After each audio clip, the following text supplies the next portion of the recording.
and Mexican food or whatever. So we'll have to be doing that. Maybe depending on where we go this year. I'm not trying to see, but maybe you can go with me. Otherwise, I got to bum around with my old colleagues of 20 years when it gets old. We got to regroup. I've gotten 3 resumes. Somebody emailed me this I was going to ask you if you got anything. asking if they're still posting and if it's still. Yeah.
Did you decide if somebody was going to do that? Okay. All right. So welcome. It's 6:03 on Monday, April 22nd. Welcome to the Village Board Work Session Meeting. We're here at Village Hall. Megan, would you take roll call, please? Trustee Wojka? Here. Trustee Bonaski? Hello. Trustee Mishler? Here. Trustee Briggs? Here. Mayor Demeritz? Here. And Haley Cock? Here. great. Tonight we'll be receiving a presentation from Kate Anderson of the MRB Group on our board room renovation. And that's the first item on our agenda. So welcome, Kate. Thank you for being here this evening. And, sorry, I forgot. And we'll go ahead and get started with that. So do you. Kate, I'm going to ask you to pause for 1 second. Just 1 minute. Trustee if you don't Mishler, mind. would you do our land acknowledgement, I please? sure would. Before we begin this evening, we'd like to recognize the Seneca Nation, on whose ancestral territory we are gathering. The present-day village of Fairport sits on traditional Seneca land. The Seneca Nation, with the Mohawk, Cayuga, Onondaga, Oneida, and Tuscarora, make up the sovereign Haudenosaunee Confederacy. With respect, we acknowledge the people of the Seneca Nation, on whose land we now live. We honor their past, present, and future contributions to and stewardship of this land. Thank you. All right, now we'll go back and, Kate, please share with us this evening. So real Do we, quick, do we need to put dim the the lights present- too? Thank you. So just real quick, yeah, Kate's here, and she's been working with us.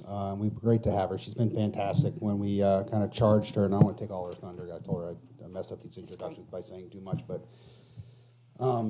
we charged her with, this really exciting project to kind of really look at how these boardrooms function. And she said she was actually even surprised when she walked in here and saw how it's kind of set up. To do a work session and really collaborate and talk casually, it doesn't really set up that way and feel that way. But anyway, we've met with her a number of times and her team, and kind of talked to her and her staff about kind of what we're looking at, the kind of feel that we want. Really being sensitive to how we interact with this space, but also if we're going to redo it and take the time, it's not just about where you sit, but how does it change? How can you adapt to different needs and so forth? And I think Kate's done some great jobs and is going to show the board some different variations and things that we can do and some options that are worthy of discussion. So thank you, Kate, for coming and feel free to go ahead. Thanks, everybody. I'm really excited, but I do have to say, to live this is awesome. Because it is. If you prefer, whatever you prefer. It's all good. Yeah, so we did this kind of PowerPoint just to organize our thoughts and talk about kind of our process and research, as Brian kind of discussed. We'll go through that a little bit. Your goals, how the goals are implemented, the project execution, and then we'll look at plans and axonometric drawings of our proposal. So we met with the Fairport team. We did some research on the way that this is currently set up and how boardrooms kind of interact as an audience, not as a collaborating body, but you're kind of on stage and the public is observing, which really isn't what we want this to be, an interactive experience. So in terms of the client goals, one of the things that really hit me when I first met Brian was he wants this room to communicate how government works, and government is for the people. So how do we do that? We want the room in the renovation to support engagement, positive interactions, and inclusion. We want it to be flexible. We spent a lot of time talking about the fact that you could use this for training, you could use this for meetings, for any kind of collaboration, festival preparation, any kind of flexibility. So as we go through the project, you'll see how that is implemented in our planning. We need technology that's integrated, and we do work with active classrooms, so the concept of being able to sit anywhere and see a screen, not just at the ends, but if we're looking at you, there could be screens behind you on that wall, et cetera. And then we talked a lot about the design and the feel of the room in terms of color, pattern, plants, greenery. So how does this space and the design make you feel welcome? So as we go through, the change that we've made in terms of communicating how government works is looking at the board, the staff, and the public all on the same level. There's not a hierarchy.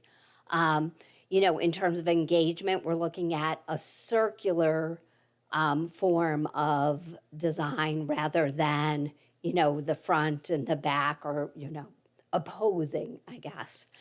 Technology, as I talked about, flexible use, all the furniture would be movable and welcoming, inviting interior, the finish selections, the colors, wood tones, bright, clear colors, things that make you feel welcome, inviting, current, in that sense.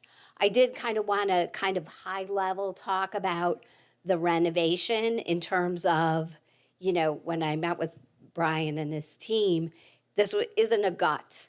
This is how can we redo this really with a few paint, carpet, furniture, so that it's an affordable renovation as opposed to a gut. So things we're talking about is we're talking about eliminating the closets in the corner to give this a cleaner aesthetic. We're talking about potentially getting rid of the wainscoting, painting the trim white, a new paint color, ceiling tile lighting would stay, technology would stay. We would enhance some electrical for the new kind of curved solution. There would be floor outlets and data to support that flexibility, but it's I guess, an affordable approach. Regarding furniture solutions, we did kind of consult with Workplace Interiors, which is a furniture dealership that used to be in Fairport. And really we're looking at items that are of quality, affordable, on-state contract, so that you can get what you want. We're not trying to break the budget with our thoughts on furniture. And there are some sources that we looked at. Now, in terms of, do we need to do some, sorry. Okay. So this is the plan that we ended up with. What we've provided for you is a floor plan and a axonometric, which if you aren't able to read plans, you can understand a little bit more. So I don't know if I have a pointer. Do I?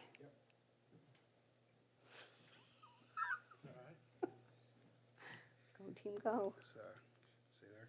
Just press this little. Okay, cool. Thanks. Oh, there we go. So this is the entry, that entry over there.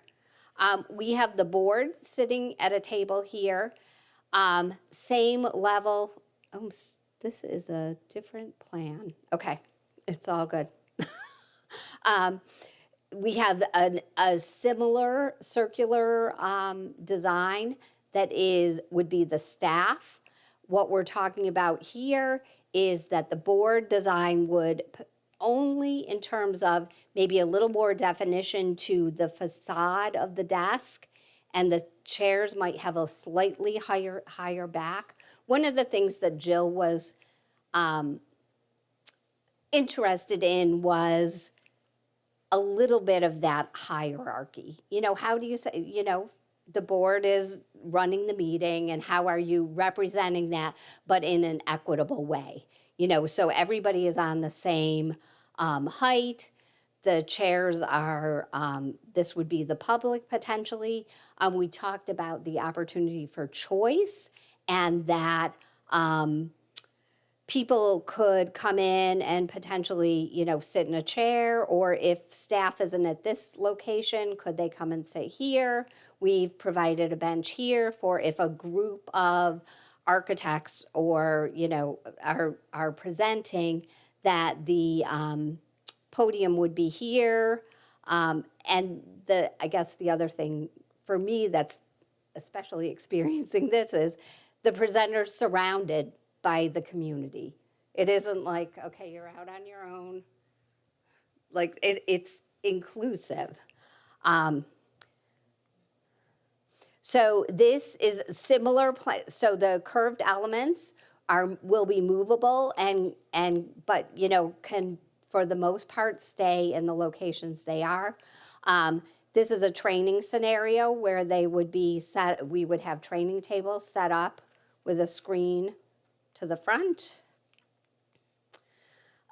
This would be a meeting collaboration group. And then this is another vision of the room. Oops. There's the bench, looking at the seating.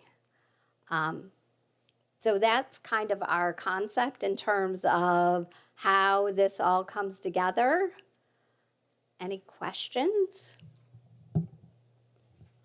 I'm just going to make a comment really quick because we as a board are in here a couple times a month, but what not everyone may be aware of is that there are all kinds of meetings held in this room.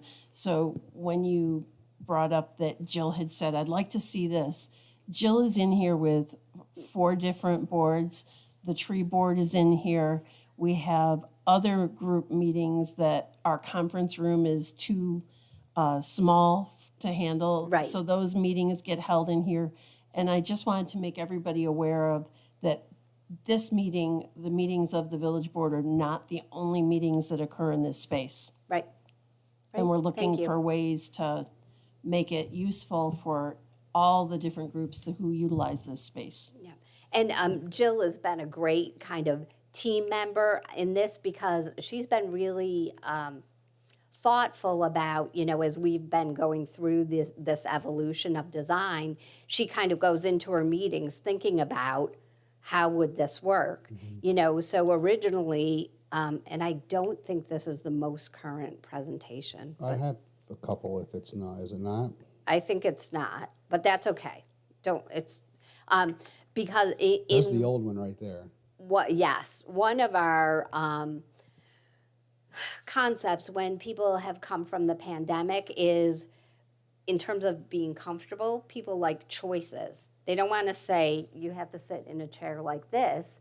They want to be like, okay, that might be comfortable for me. One of the things we've included here is little C tables, because I'm a note taker. So even if I'm sitting in a chair, I want a way to take notes. Or like we said, if the staff kind of curved table isn't full, someone can sit there, and that's okay. And giving people the option, that was the other thing with the bench, was I want to be in something a little more comfortable. My back hurts, whatever.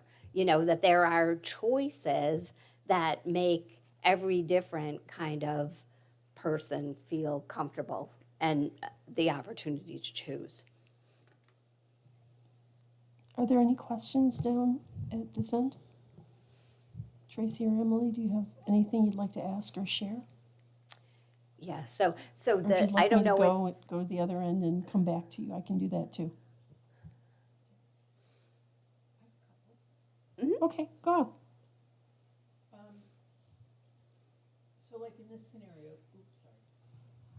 So like in this scenario where you've brought in other furniture for the tables and things like that, where is that all going to be stored? So we will work with Jason and his team on the location for that when we don't need it. A lot of times it could potentially just be stored, in here, because we're looking at tables that nest. So they're flip top and then they nest together so that they don't take up a whole lot of floor space. But we have talked about that they would not, the desire would be that they don't stay in here. So in this scenario, you'll see some just kind of stacked there on the side. So depending on what we do, the room, there's an opportunity for them to be located in the back or what have you. But we've also talked about, because they're going to be movable, they'll be on casters. Maybe if it's something we're not using on a regular basis, we have some office space that's not being used that we can move them to and then bring them in here for schedule events or trainings or whatever it is that we choose to do. Because I would prefer to not have them just like over in the Yeah. corner or racks of chairs Yep. and stuff. Yep. That's not a Yep. good look. Yep. Yep. That's not professional at all. Yeah, and I think, you know, our goal is that, let's see here. So that number of chairs would be the chairs that would accommodate, so you wouldn't have extra chairs sitting around. The tables for training would potentially need to be relocated, but the chairs could be all located out on the floor in this location when they're not in training. How many chairs? I look out over there and I see lots of, right, and I see in some of the examples a lot less chairs. And quite often we have a lot of people in here using the chairs. Yeah, so you can see that we have a space in here, you know, it's not densely packed. So we could certainly add additional chairs. You know, this was kind of like the number of chairs that worked functionally.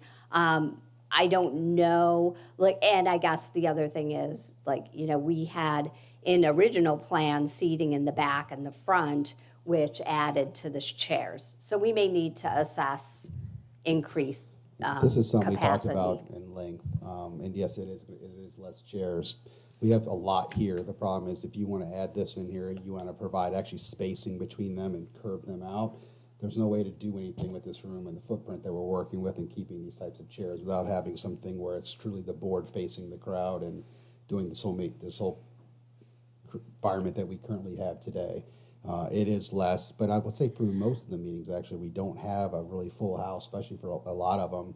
When we do have those ones that we know we may have a high attendance, we can prepare for that and bring in some more chairs, or if it's a different venue that we need to look at, we can always do that as well, depending on what we're trying to do. You know, if we're going to expect 200 people to come in for an open house or a big design charrette or a big community meeting about something, I mean, we have opportunities to work with the school district or something like that for those types of things. But it is less chairs, there's no doubt about it. Would we, like there's 45 chairs and there's 21 in the picture, would we still be purchasing like 45 chairs?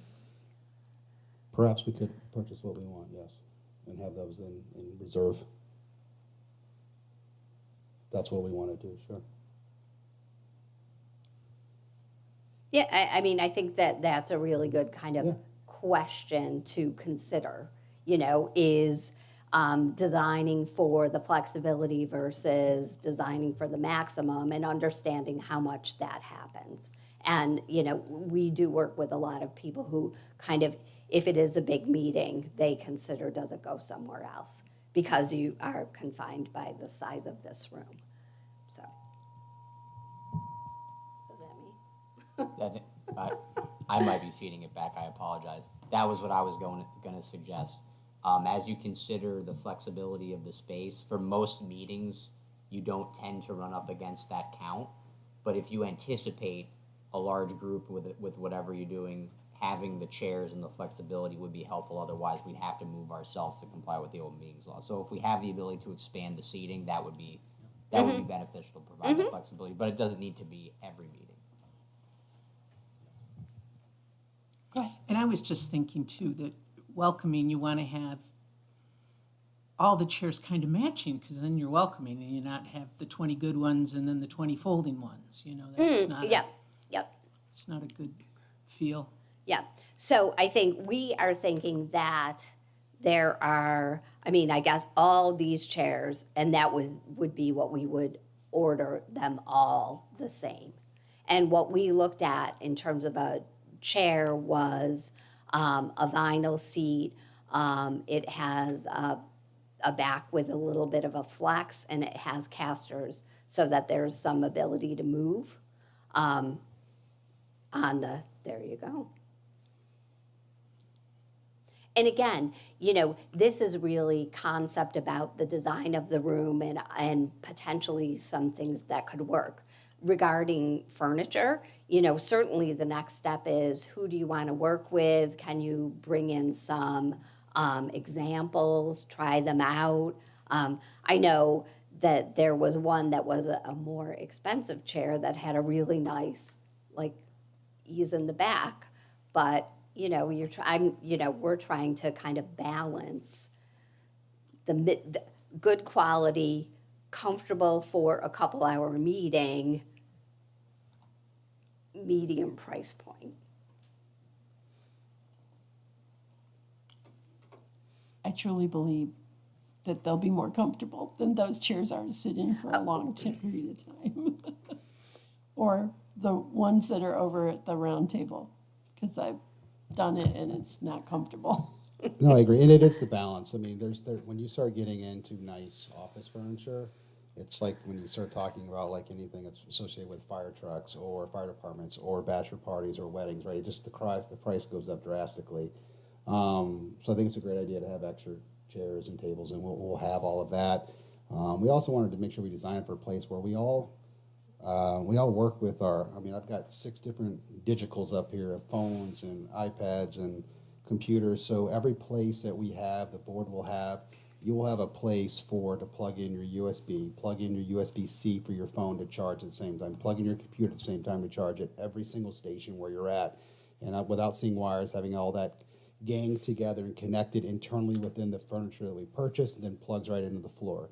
And then we can have those based on how we set this up. We can design this when we rip up the carpet to exactly when we set this up and change it. We put all these together, we plug it all in, we gang it, so that everybody has the capacity to work in those spaces, whatever way they want to do, and have that. In addition to having your mic set up there, stays there, plugs in, everything really works flawlessly without having here and so forth. So it's challenging because you're trying to design everything be perfect for every scenario. So we're trying to find out what's the best ways to do it. What are the types of trainings that we have? We looked at everything from tree board, planning, zoning, HPC, village board meetings, work sessions, design charrettes, streetscape meetings, like looking at how those function and how those work to get kind of where we're at. And it's hard to do a catch-all, and then we're built into a room that we have what we have, the confines of the space and how the logistics work. So, and based on how we do this, we're going to move speakers around so there's better speakers. There's no feedback like we were just hearing just now. We know that has to change. We'll look at how, no matter what view you're at, where your eyes are most comfortable, is there a proper screen that will be able to meet your needs so you can see what's going on? Are they doing this all the time? That type of thing. So we know that's going to have to be changed and looked at as well.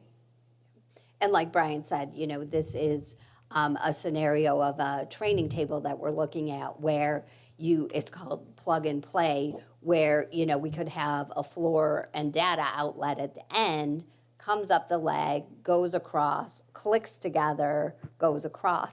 I mean, there is some finesse in reorganizing those tables, but I think the clean wire management is desirable. And as long as you have time to do those setups and appropriate staff, I guess, that's something that you kind of have to weigh. I think it's exciting to move from the 1980s to maybe even the 2000s.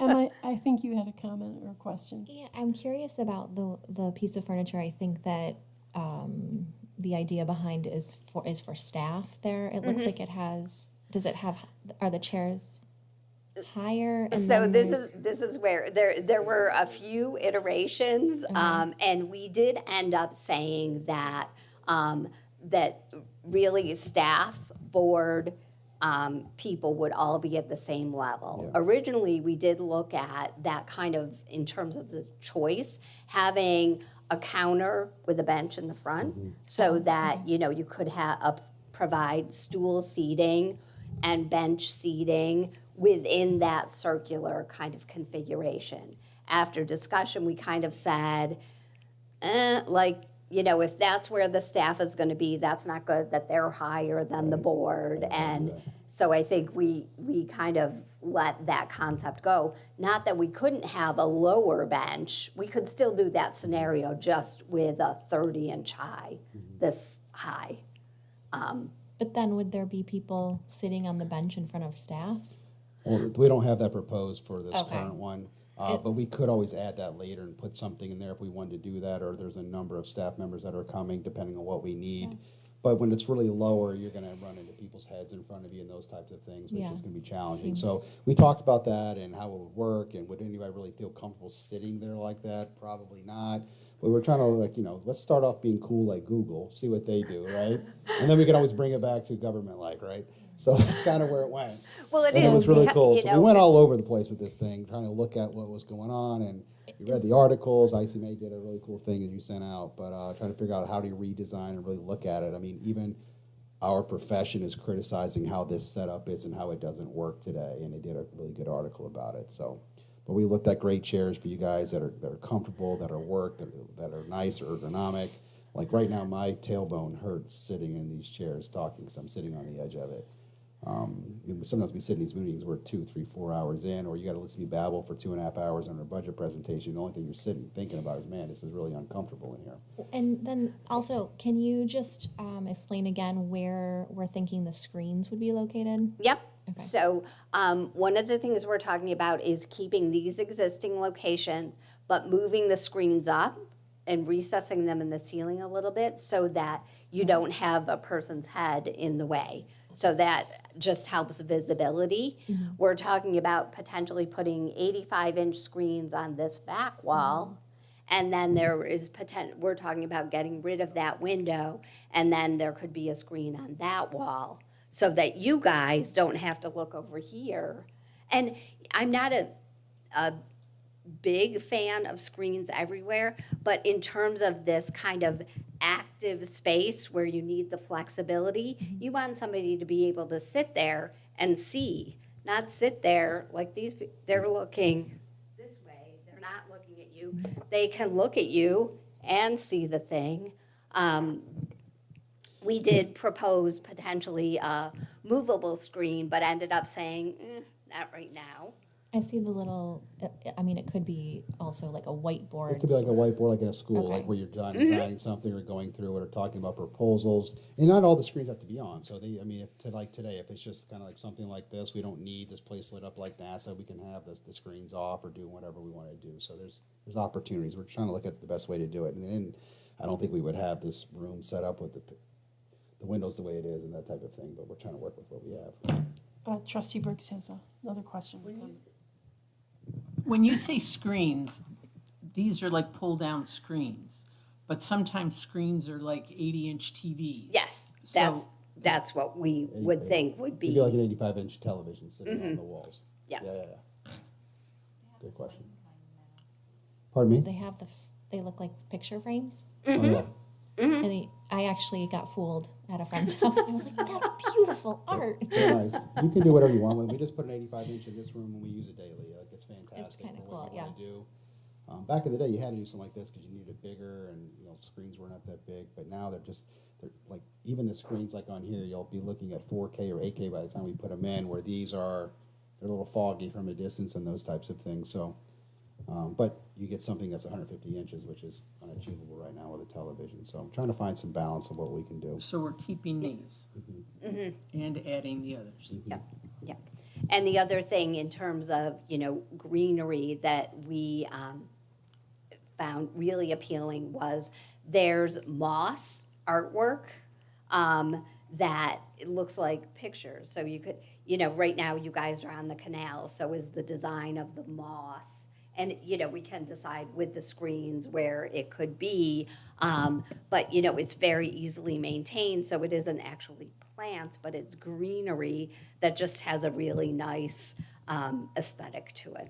Don't leave me in charge of it, I'll kill it. Yeah, this is where we got into Google weird, and I'm like, fine, whatever. If that's cool, let's do it. Put Jill in charge of it, she keeps Yeah, them she alive. likes that stuff. I was gonna go down here to Heidi and see if she had any questions or comments. I don't have any questions. I think this is super exciting. I'm looking forward to seeing how this space can be reimagined to utilize, to be utilized by all the groups in here. And I will not kill a plant, so I'm good with plants. Thank you. Adam, do you have any questions or comments? Yeah, no, I appreciate you putting all the time in and coming out here to walk us through the process. A couple of just thoughts going through related to so the presentation board. And we talked a little bit about whether that could be one of those interactive style boards, right? Because I've seen in a few in a few offices where you can actually draw on something. So when you're having those meetings, you have an opportunity to work ideas out Yeah. in a more interactive. Oh no, it's yes, but cooler. Smarter than that. Yeah. Yeah, and I don't know, like, we had really looked at something like that because for me, you know, talking about, it's hard to present over there. Like, I want to present right here. You know, and I think as we're, you know, with a training or a meeting workshop, you know, something movable might be interesting to consider.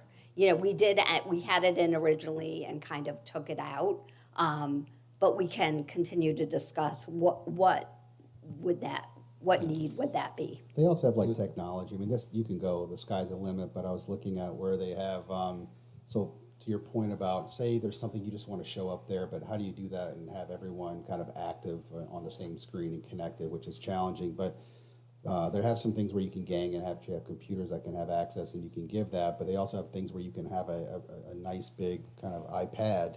And so say there's something you wanted to show or draw or put up there or whatever, I can hand you that real quick, and then whatever you do interactively will show up on the screen so people understand what you're doing, and then you can erase it out, give it to you if you wanted to do something like that, depending on the type of design or work or discussion you're having. So there's all kinds of things out there that we can look at. I mean, if there's things out there that you guys see that you saw somewhere that was really creative and neat, that might be something we can maybe factor into this thing, I'd love to hear about it.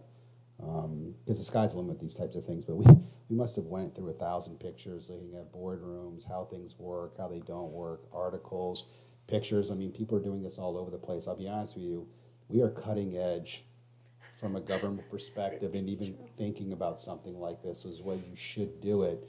People are kind of stuck in their ruts of how you do these things and the interactions and so forth. I mean, even right now, I feel sitting in here like this is us presenting to a body that's just ridiculing or looking at everything, and it's not because you're doing that, it's just because the setup is that way, right?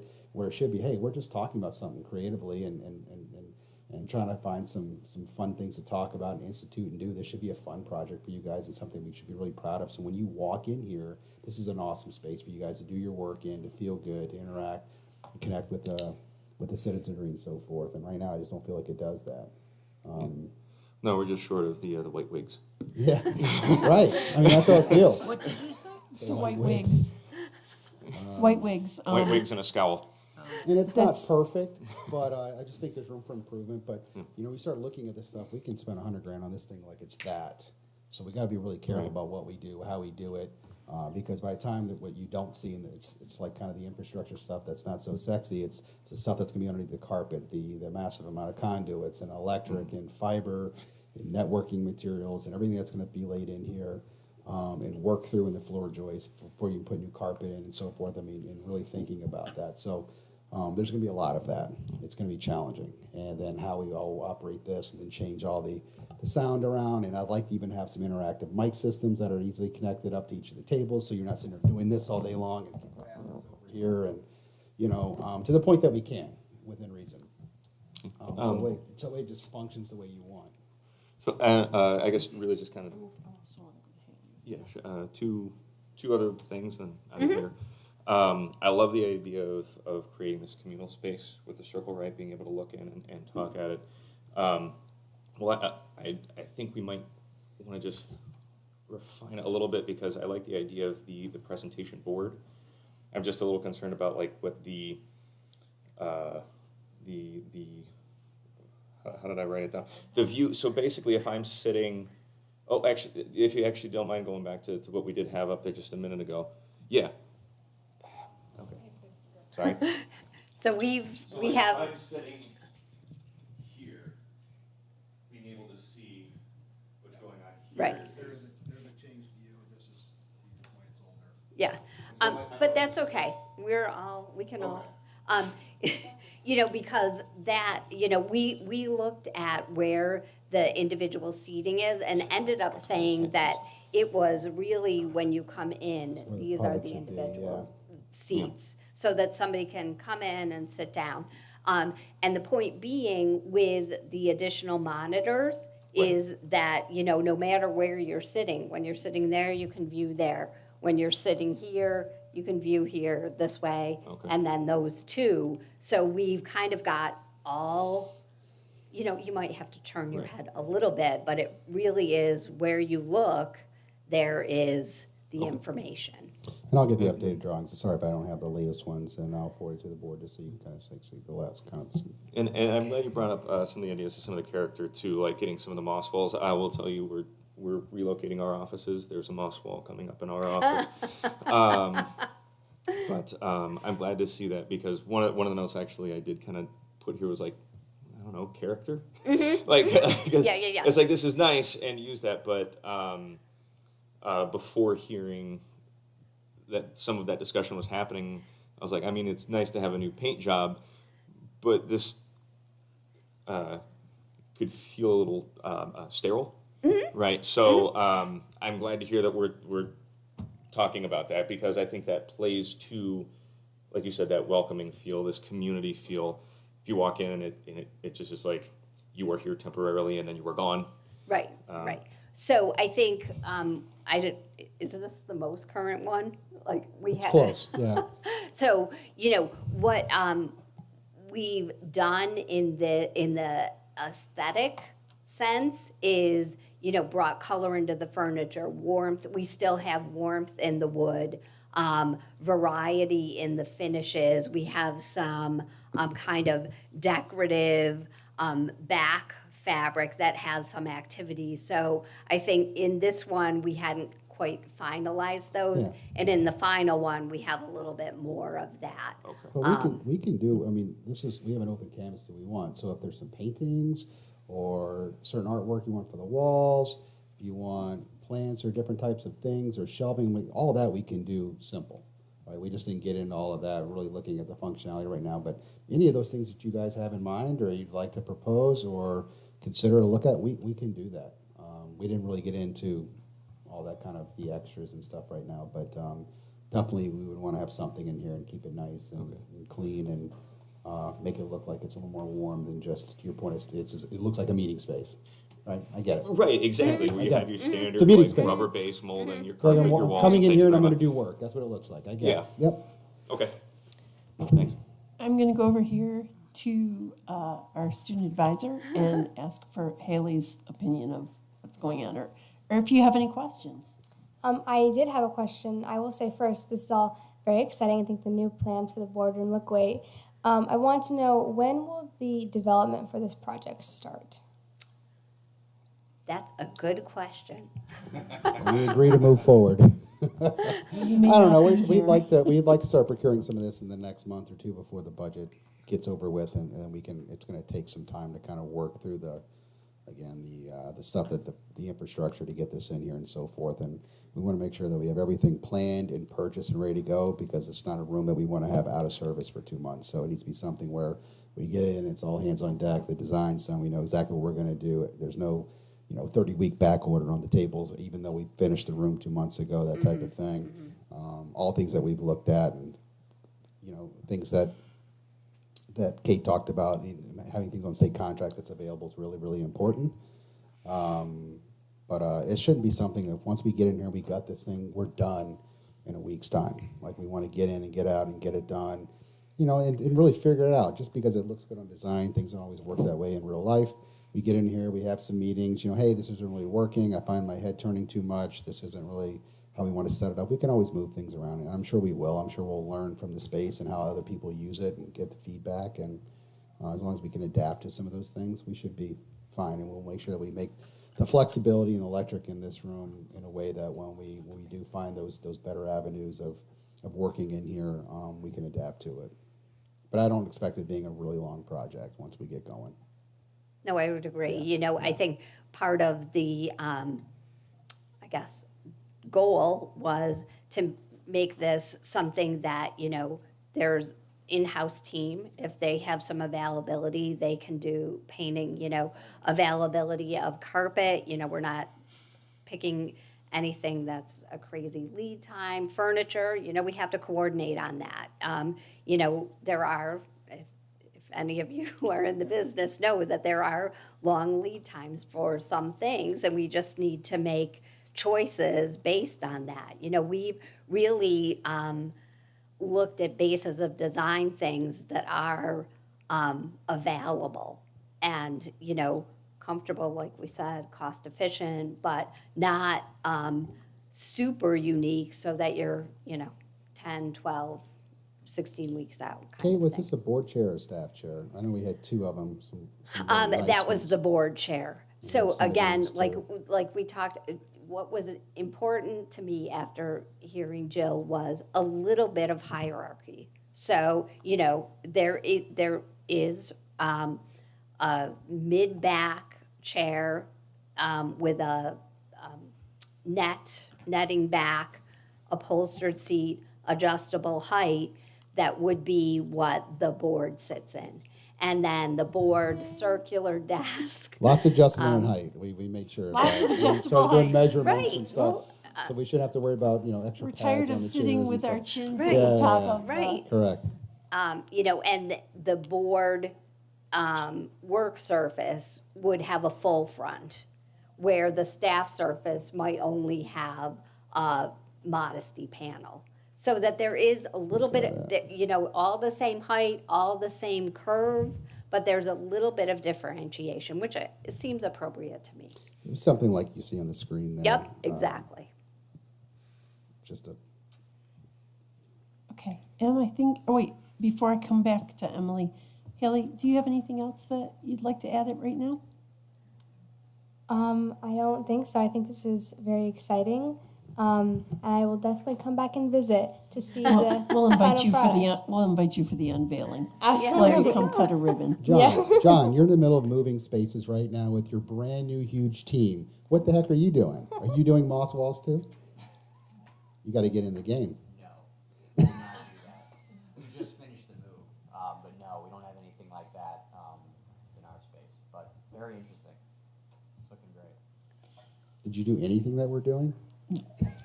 I'll finish No. after you. Did you hire the right interior designer? If by hiring someone you meant myself. Correct. Emily, I think you had something else. Okay. I'll come back down to you, Tracy, next. I just want to be careful that it doesn't feel too industrial. And I understand that a lot of office furniture has sort of that industrial metal, plastic. So I think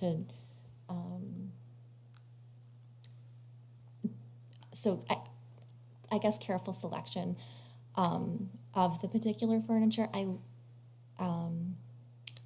I love a mid-century look, and I think that that's super modern and contemporary, and it has warmth to it without being industrial looking.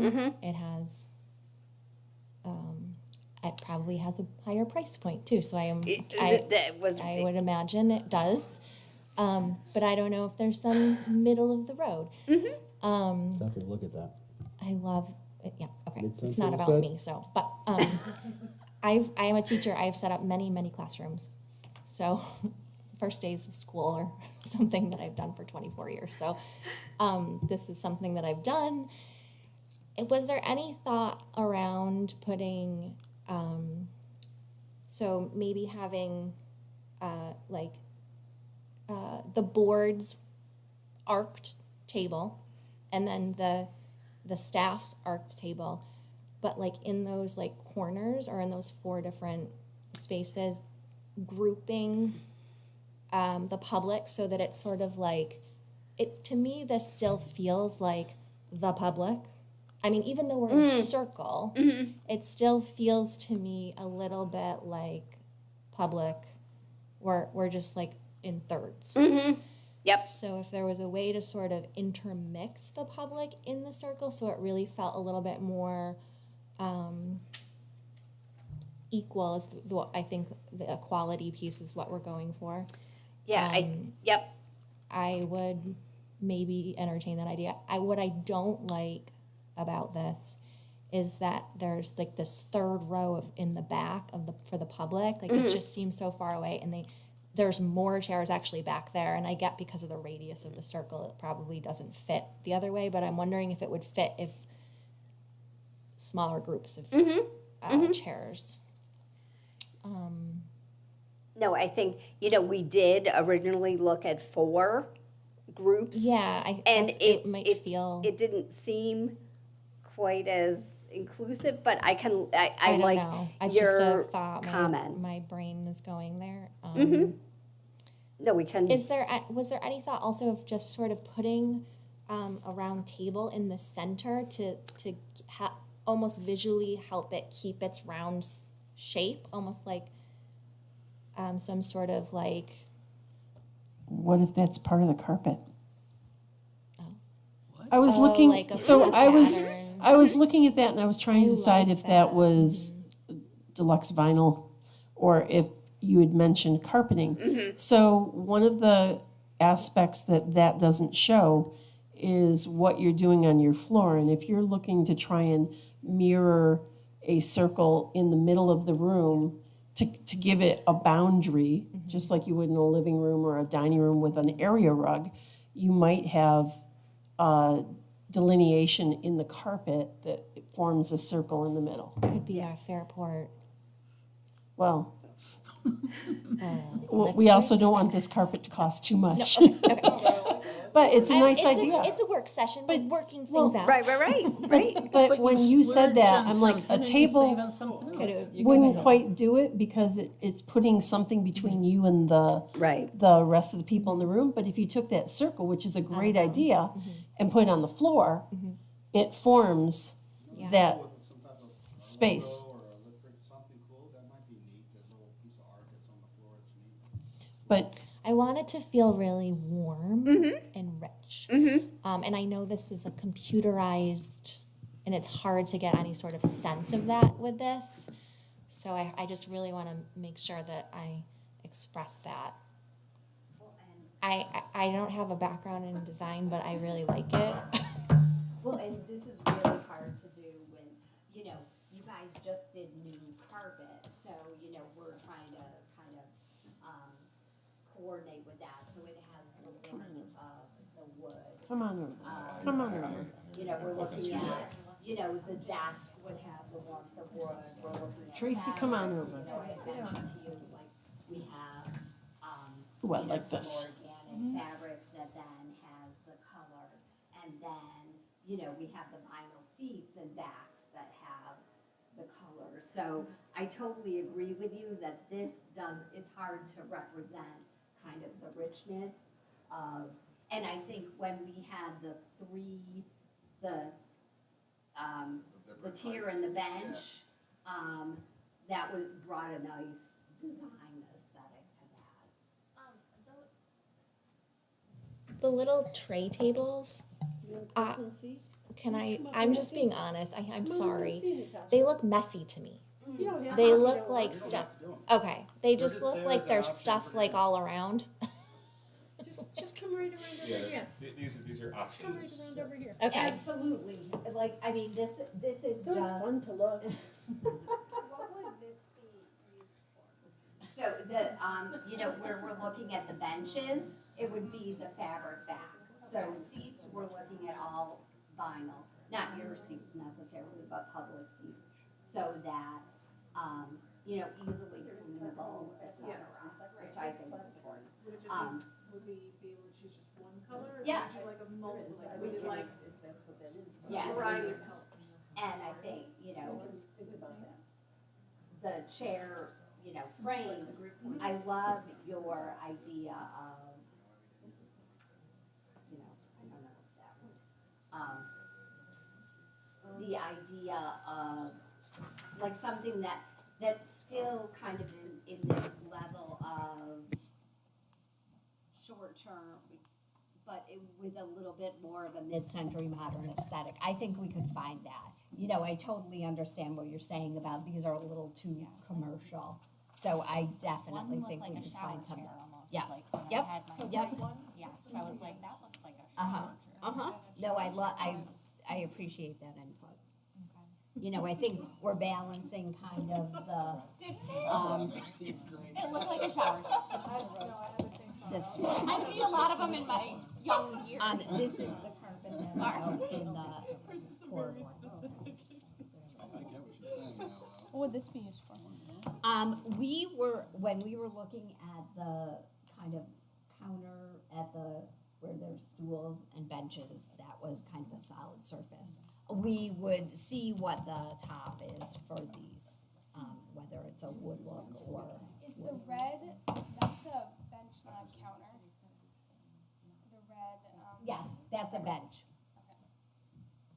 So the bench, if you get rid of all the clutter and the TV and all that stuff that's in there, now it's really in with the room. You gotta remember, I mean, this room, well, I don't know about how the spacing is on that, but it's really small. Once you start putting all in there, you're pretty tight. You'll be in, everyone will be together. Could the bench actually take up the entire length of that wall rather than just So really do it?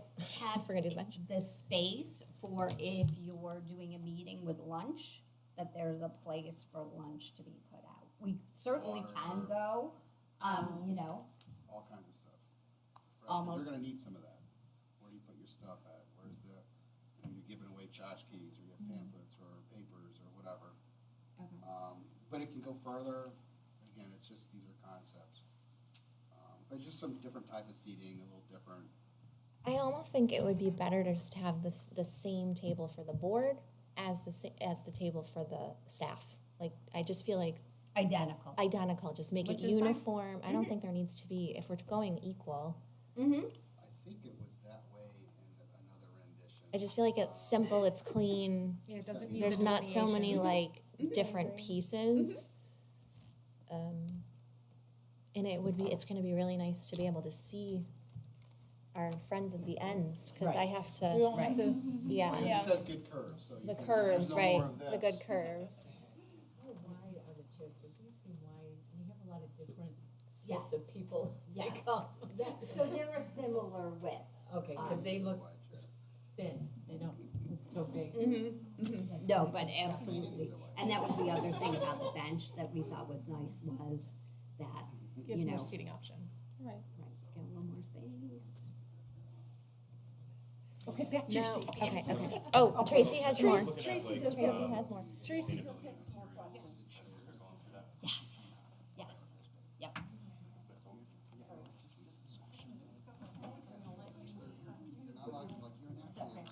We're gonna finish up. Tracy's gotta ask a few more questions. Something I heard from one of our attendees is, and I don't know if this has been considered, is the life cycle of these products. Like, is there the opportunity for carpeting to be made from recycled materials or other? So I think that's important to our community to do the best that we can in terms of the environment.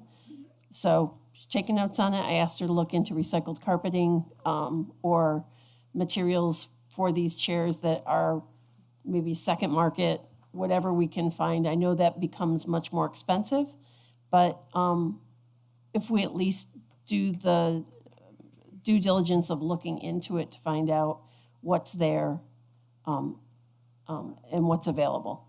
And I think one of the things that's important to me with furniture is, you know, what can be repaired.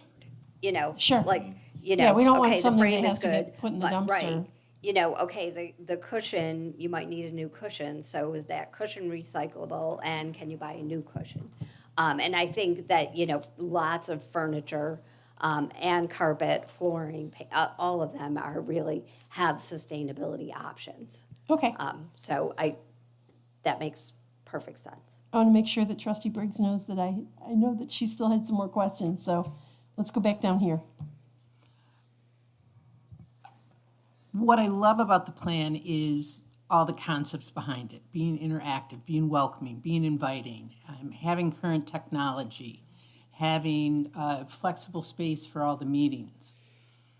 But there's the other side of me. That's all great. And you got to do it when you rip up the carpet, and we're going to have all these workstations. But I also think of when I drive in on West Church Street. I mean, this is a quaint charming, historic village. This building is historic and quaint.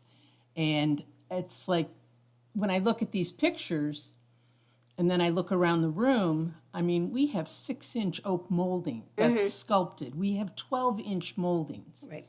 And I just want to see a balance of that historic piece. You can put all your modern stuff in it, but that environment of having these beautiful trim on the windows, and as I said, huge 12-foot moldings. People want that in their homes. Yep. People buy older homes, or they buy new homes and put this stuff in it. Absolutely. So maybe the wainscoting goes, but I just want the charm and that aesthetic. Yep. So the actual wall colors, and especially all the woodwork and trim, that's going to set a wonderful, warm, welcoming tone that says Fairport. And then you can put all your stuff inside. That I think is essential. And redesigning is a great idea. It's just, I don't want to lose the character, and when Adam said it just comes off sterile, it's like, yeah, that's what I'm sensing and feeling. Yeah, and I think, what's unfortunate is that wide trim isn't shown there. We focused more on the plan. We didn't drill down on the depth of the trim. We were saying, though, I think, removing the wainscot is important just to give you a little more height and verticality. Keeping the trim, but we are proposing, do we paint it white? That brightens things up a little bit. Certainly keeping the wood base and all the window trim molding. None of the molding will get removed except for the proposing the wainscot. If you guys said, no, I want to keep oak, sure, we can work with that. I think it was, an option to look at, how are you updating things, keeping that traditional feel, but with a little more of a current. Because I've gone to other communities that have brand new town halls, and brand new buildings, and they look like that, and we have it as an asset that's here. Yeah. Definitely keep that charm, and then all the furniture and the technology and the carpets are different, but. Yeah, absolutely agree with that. And I do really like Emily's comment about, okay, can we find something that is a little less commercial? You still want that functionality, but how can we get an aesthetic that is a little softer around the edges? I don't think that you want to be here, but there is somewhere in the middle, I think. So. This has been great. I would Thank suggest you. keeping the oak trim oak and not painting it Okay. white. Just my own personal opinion. I People think it's be rolling super over. warm. We start painting all this oak. No, which is Whoa. I tend to support that as well, that while I can totally get on board with removing the wainscoting or the chair rail, that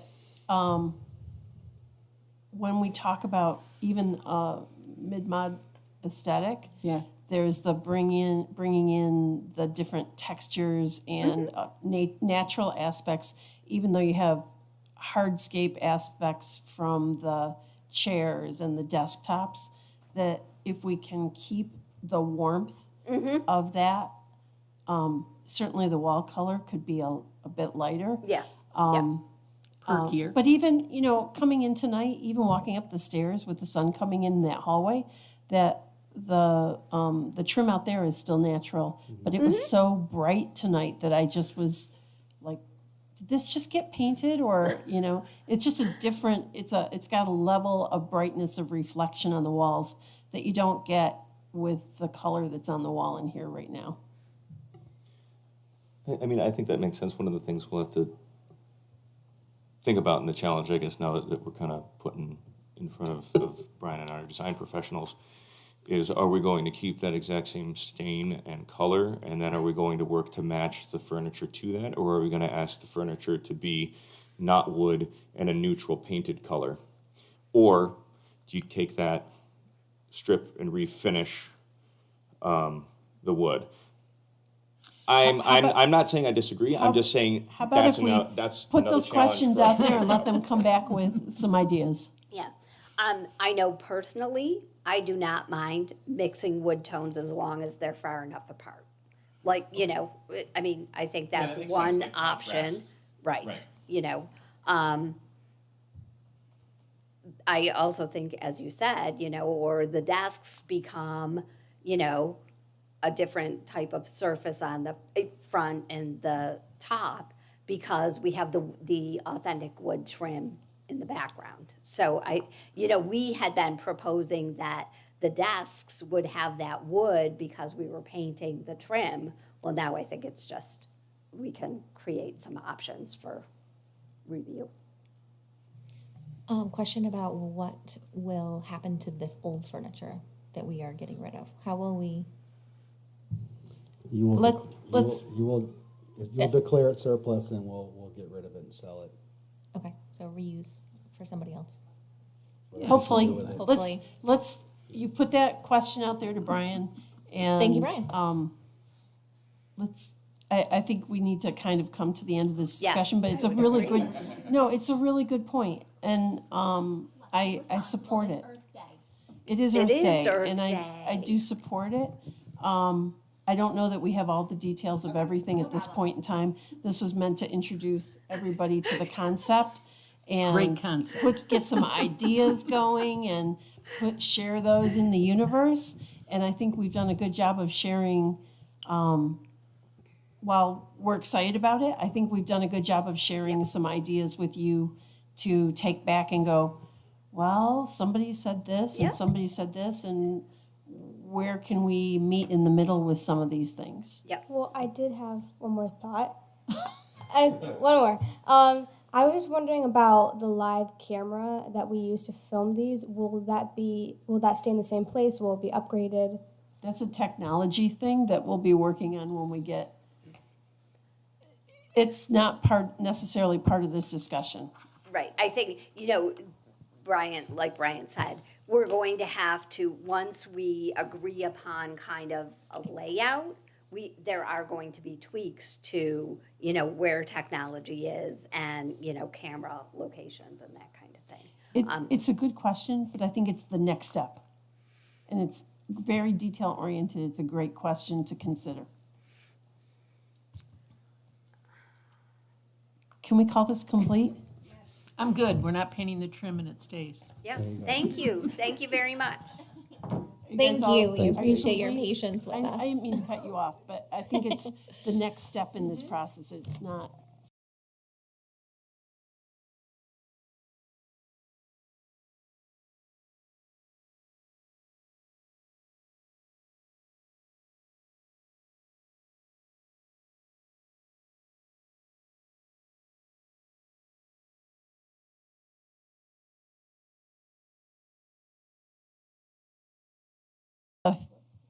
This boardroom move into the 2000s.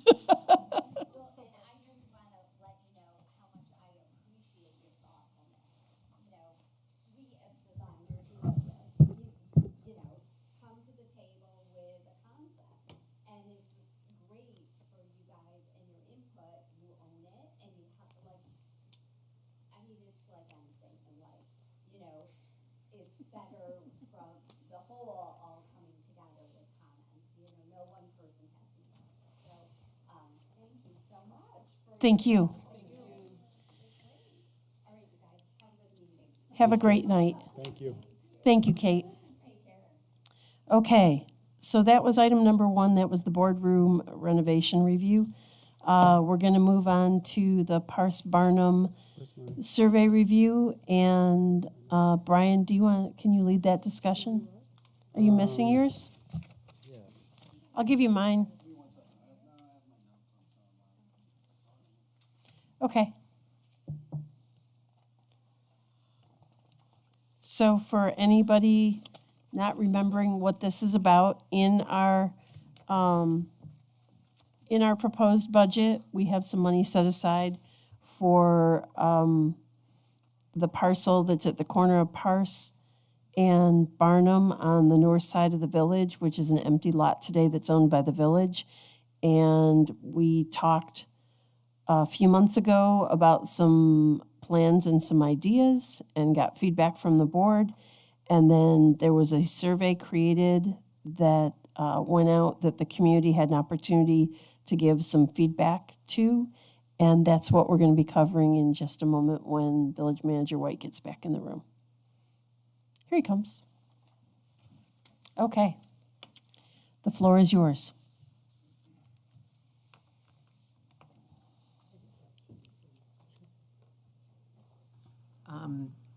I noticed all the comments are only from like 4 or 5 days. Is that just the day they were typed in? No, I didn't put these in. These were the days that it was taken from, So how long was the survey open? probably about a month, and then we put it out again for like another month.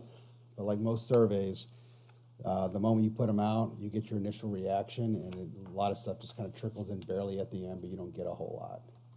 But we didn't have a true time frame to when, because we're just now talking about it in Usually the budget. people will respond within the first week to Which 2 generally weeks. happens And with if, any survey. It's very common. So 10 So I didn't days. type anything in. This is pure data that was put in through SurveyMonkey. It was all done, and all I did was download it on their reports and forms. I didn't manipulate it, change it, nothing.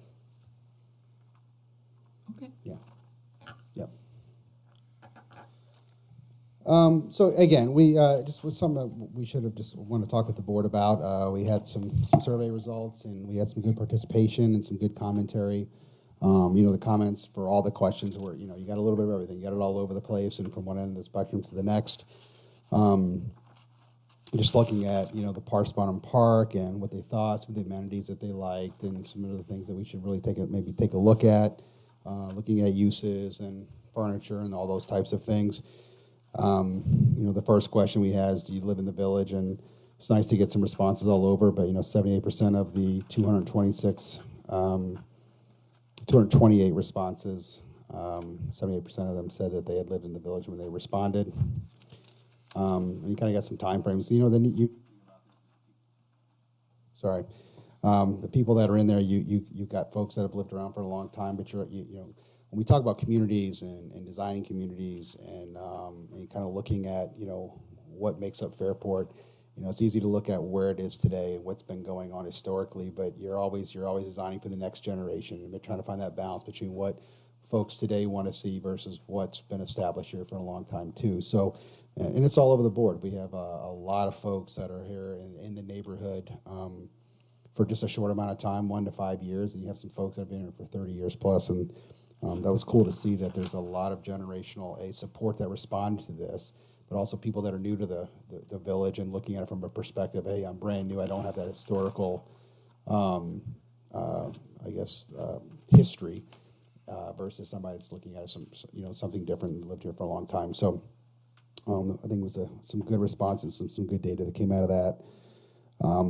Looking at living in the immediate neighborhood, within walking distance, how we define that, it was hard to say, hey, where do you really live? 50% of them said they lived in the immediate neighborhood, and the other ones say they don't. So again, you got a really good mix of responses and how many people, how people were viewing this project. And I think that was important to know that, I think this looks very differently if you're only really capturing people that live within a 2-block radius and walk there versus somebody that does not.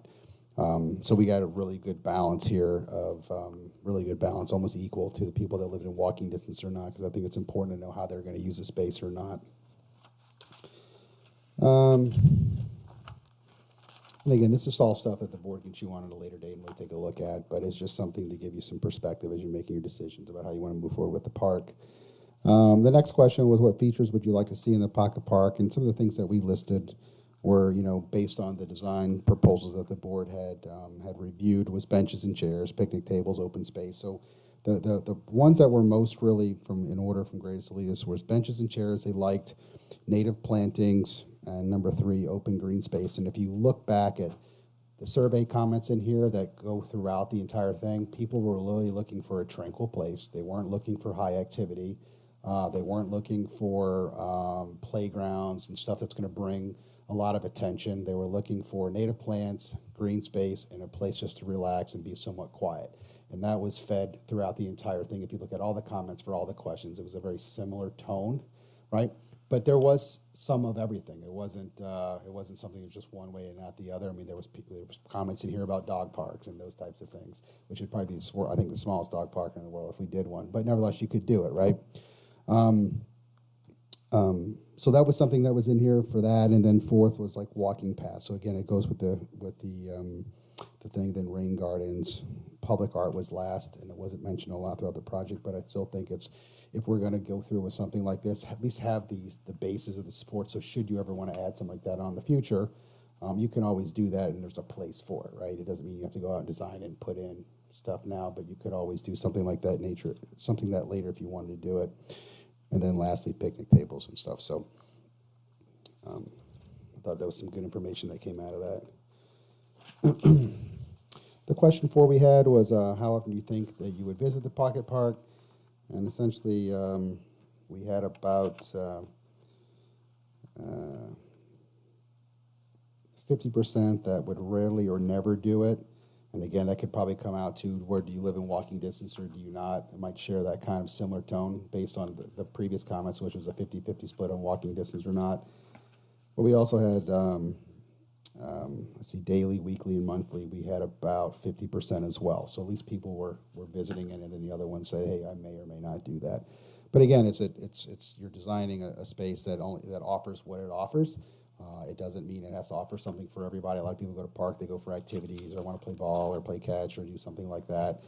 You're designing a space that's specifically for it as kind of a nice, relaxing, I think, gentle place to come and take it easy and enjoy it and come out with your family or your dog and just kind of spend a little bit of time. So it's a very different use than you see for other typical parks that you normally would think of. And even on the responses, some people really looked at it from a lens of a true park, like you would see in Parenton or something like that with a lot of activity.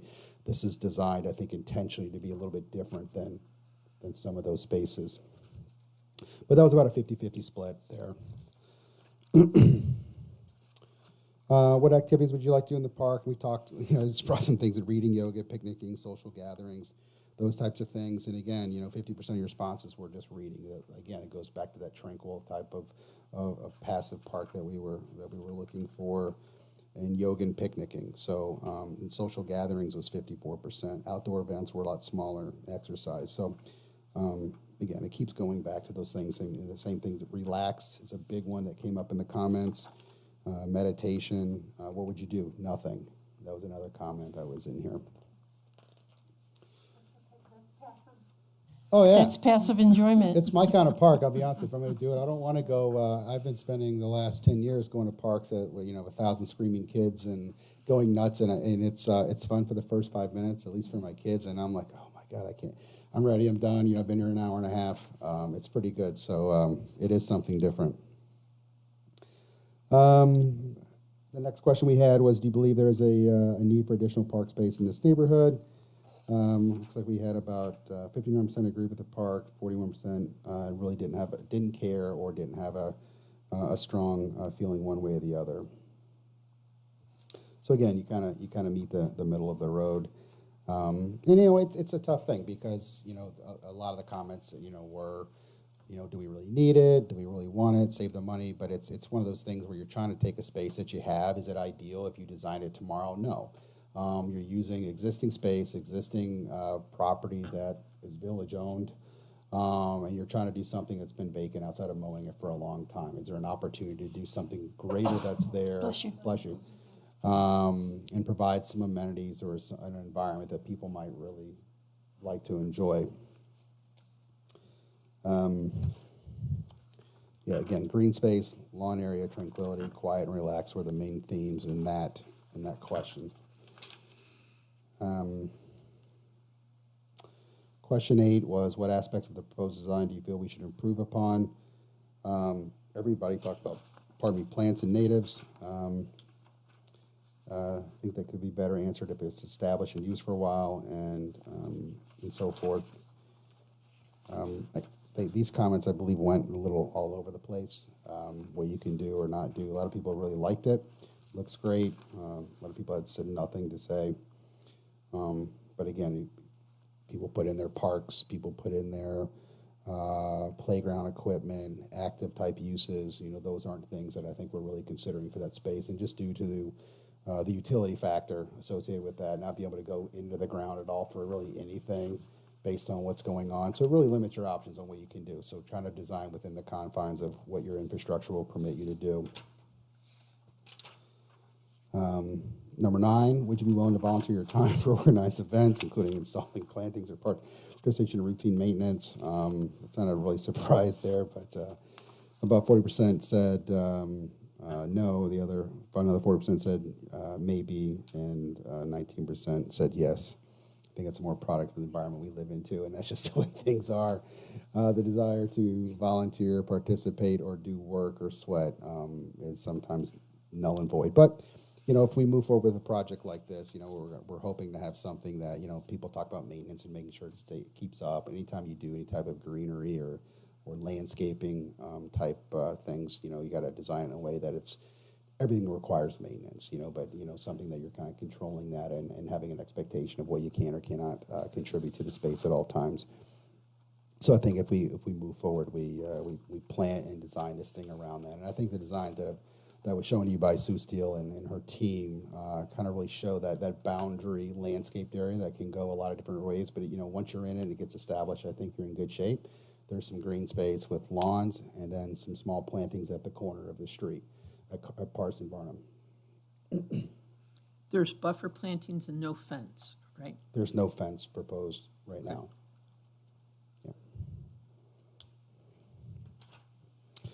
Let's see, question 10, would you be interested in reserving the space for birthday parties and so forth? That was kind of a resounding no to maybe.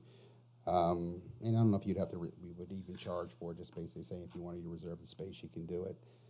It's meant for people to go, and I think people can have birthday parties and do the things that they want to do regardless of reservations. I think the space can do that. If you have 40 people doing a birthday party over there, you would need amenities, you would need tables, you would need a lot of stuff that the space isn't really going to provide naturally. So I don't really see that becoming a thing. And if I was doing a birthday party with kids, I'd probably go to a 9-acre park like Potter that has everything in the world, including restrooms, versus a pocket park that really isn't designed that way. So I'm not so worried that organically that's what's going to happen, because it's not. A lot of folks were worried about in the survey about becoming a place of loitering for kids and bringing some undesirables. But again, the space, the way it sets up, is not really pulling that in, just due to the way it's designed, the features that it's offering, those types of things. So I'm not too concerned with that. What concerns, if any, do you have about the park? And again, maintenance, vandalism, the cost of it, and loitering. Those were the common threads of the 100+ comments that we saw. And I get that. I think that's a concern with anything we do in life, especially on the municipal side. But I think most of those things we can control and maintain a positive environment on should we move forward. Brian, the smoking piece I know was mentioned a lot. Yep. Obviously sitting and enjoying and trying to meditate and inhaling someone's secondhand smoke would be Well, really in a park in New York State, it's illegal to smoke in there, so there'd be no smoking in there. And that's all enforceable by code in New York State law. So I'm not too concerned with that. You have to be within 100 feet of that, actually, by law. So I'm not too concerned with that. Mm-hmm. If there's any impact associated with surrounding businesses or entities, those are things that we can communicate and I think work through with the other entities surrounding the place. So not too concerned with that. I think that's the easy button for opposition for something like that. Those are things that we can do, and I don't see those as being an impediment to somehow dampening the environment in which you're trying to create over there. Do you think that conversation happens before to see how that goes, or? I don't think the control over a few people should dictate how a community moves forward with an amenity like this. I think if you want to do it, do it. I feel very confident that we're able to facilitate a positive environment around that with any negative things that are maybe currently happening over in that area. I think a situation like this provides an opportunity to have conversations with, for example, the folks at Ledestri, and to try and encourage them to be good community partners and to understand that we want to invest in our community this way, and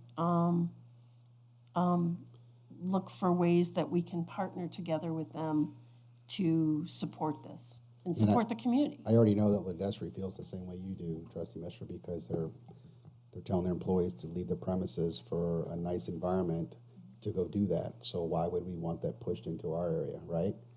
That's a problem that they need to control, not us. So I think that's an easier conversation to have because they've already proven that that is a concern and something they value. Well, that value should be facilitated off grounds as well. So I think we can work through those. It's a good question. I'm going to start down here. Are there any questions that you all have for Brian? I don't have any questions. I'm just enjoying reading through all the comments. Sure. Adam, do you have anything? No, I just, I want to, if I remember correctly, it was, I think it was Jill who set this up, right? The Pardon me? survey? Was it you and Jill worked together to set up the survey, right? Yes. Yeah, I just want to thank you for setting that up, and I appreciate the questions that were available there. I think, especially at this point, covering generally what people are looking for, what their hopes, their concerns are for it, helps us to take it down to the next level then. Yeah, I think you got a good selection pool with these things, and moreover, I think the surveys and the comments that we received run the gamut of comments. So you didn't really, it clearly shows that you didn't push it toward one group or another, that type of thing. I think it was well put out there, and regardless of even the comments that received, if you look at the data analytics when we posted this and the clicks and how it went through, it got to a lot of folks. A lot of folks that looked at it, took aside, chose not to respond or what have you, because you can see that through the data presented, and they're just like, you know what, I'm good with that. I was inquisitive, I saw what was going on, I'm indifferent about it, which is fine. But it does give you some. I think a lot of these things we can all agree with and kind of understand with what people are saying, but it gives you some, as you're moving forward with final design and whatever you're looking at doing, it kind of gives you perspective of how people feel and so forth. And honestly, I don't remember seeing or reading anything that was like, oh wow, we didn't think about that. It was, I think, were all things we kind of correct. So it was just good to know that was covers the basis. Sure. We weren't totally off base. Emily, is there anything that you had questions or comments Wasn't about? this a long time ago, the space a park? Didn't we hear that?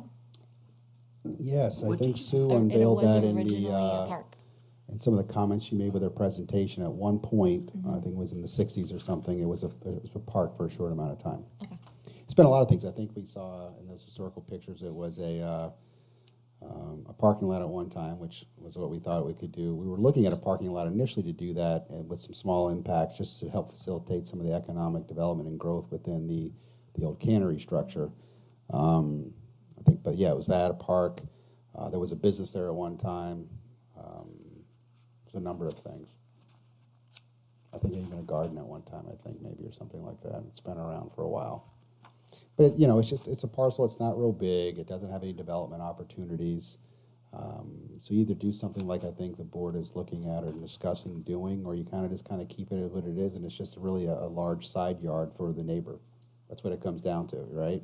Can you also clarify why it's not a developmental, or Sure. it's the lot is not being to be We'd love to developed develop it and do something with it. Unfortunately, like anything, it's the stuff that you can't see. There's a number of utilities that run directly under the parcel, storm, sanitary, electrical services and those types of things. And they're all things that have utility easements through, which you have to be able to maintain and get to. It's not if, it's when you have to repair them or get to those facilities. And if you have a structure or a foundation on top of those, how do you get to those? When I got to go and now dig up half your house in order to get to the sanitary sewer main, that's probably not going to be a very liked thing that we do. So for that reasons, and not to mention anything that required some type of foundation and digging, these are very shallow, within feet of the surface, which doesn't permit development.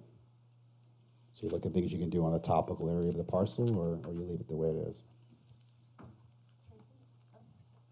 No, Tracy? that was my concern too, just that it really can't be developed with a building or a structure, and a lot of the, even the play equipment can't go in there because of it.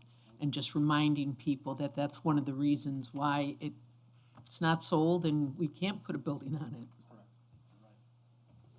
Well, I would also say too, eventually what would happen is we'd start building stuff and people would go, well, why aren't there any park spaces over here? So it'd be one of those, okay, well, we did this one thing that you were saying that we want, but now what about this other thing? So I think I like the idea of making sure we've got public space, particularly on the north side there, because it doesn't exist. Haley, do you have any questions or comments? Well, I did. I thought it was great that we have the ability to kind of take the temperature of the room and see how people are feeling, get their feedback. I didn't know if it was possible if we could create little like doggy bag stations, if, just like minimize waste. Yeah. if Waste we- bag. If we did a green space, we would definitely put one of those there, without a doubt. Whether we put one there, people still do what they'll do, but at least it's there. Responsible people bring their own. Irresponsible people that don't bring their own generally don't go to the waste bin to do it. So, But sometimes people run out but we'll of have bags. it there anyway. I mean, it's an easy $200 to throw one in the ground and do it. So, no, I appreciate that. We can thank former Deputy Mayor Matt Brown for encouraging all of those waste stations that you find throughout the village. It was him coming into the meeting and sharing that with Brian, and was that 2019? Yeah, I think we went out and bought like 10 the next day or something. Yeah, because he was just like, can we do anything for these stations? Trixie must go And even those, like, they're great, but most people don't dump anything in there. And then for whatever reason, it's kind of like just because you can. It's like why people go in restrooms and they steal toilet paper, which happens all the time. Like, I don't get it, but they just take the 1,000 bags that we have in there and they go home with them. It's like, well, they're not big enough for you to use as trash can bags. So what are you really doing with them, But they seem to be like the greatest gift in the world. And they just take a couple hundred and they're empty. And we haven't figured it out yet. It's to Google that. It's a great consideration. Yeah. Thank you. We'll do it, for sure. Does anybody else have anything about this particular survey? What's our next step with this? Well, that was my question to you guys. So what would you like to do? We kind of, we have some budgetary parameters. We need to know if we're going to carry money over. So what's kind of the temperature of the board? Is this something you want to continue to talk about? Would you like to see, if something we need to move forward, I'd like to kind of finalize the design with our landscape architect to really get, we got concepts in watercolors and it looks all pretty, but how does it really work in real life and what's that really going to look like there and so forth? The way it looks now, while it looks very nice and simple, there's going to be a cost, I think, that's going to be greater than what's in the budget, and I can see it doubling. So you could be looking at $150,000 or so.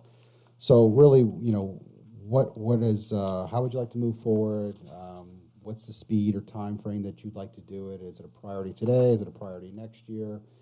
Just the way I know how to time management and focus and where we need to do this and appropriate money and those types of things. But I don't believe, I think, what do we have, 75 Looks in like Mm-hmm. there we've now? got 75 I just don't set aside. realistically think that's going to cover what we've shown, if that's the final design that we get with. And I don't think we're done, but I would like to start massaging that further to really get a better handle on what that's going to look like. But I kind of want to know what your I'm thoughts going are. to jump in. Yeah, I please. usually let everybody go first and I Sure. go last. I'm just going to make my feelings on this known that I'd like to see us move forward, but I also think that maybe we could scale back a little bit of what's there so that we're not doubling the investment in this park. That I'm happy that we put money in the budget for the upcoming year. But I also know that we have a lot of projects going on in this village, and if there's a way to scale back a little bit, but still keeping the character of Sue's design, I think that would be helpful. That's my take on it. I'm going to let you all. Scale back to 75 or scale No, back to scale the back, 75? scale back the plan so that we can Stay within get our money. closer to what we have put aside for it. Because it'll probably still go over, just because costs keep going up no matter what you do. I have a question. The picture has sidewalks in that corner sidewalk piece as well. Are there currently sidewalks there? I don't believe there's a sidewalk running on Barnum North and Right. South.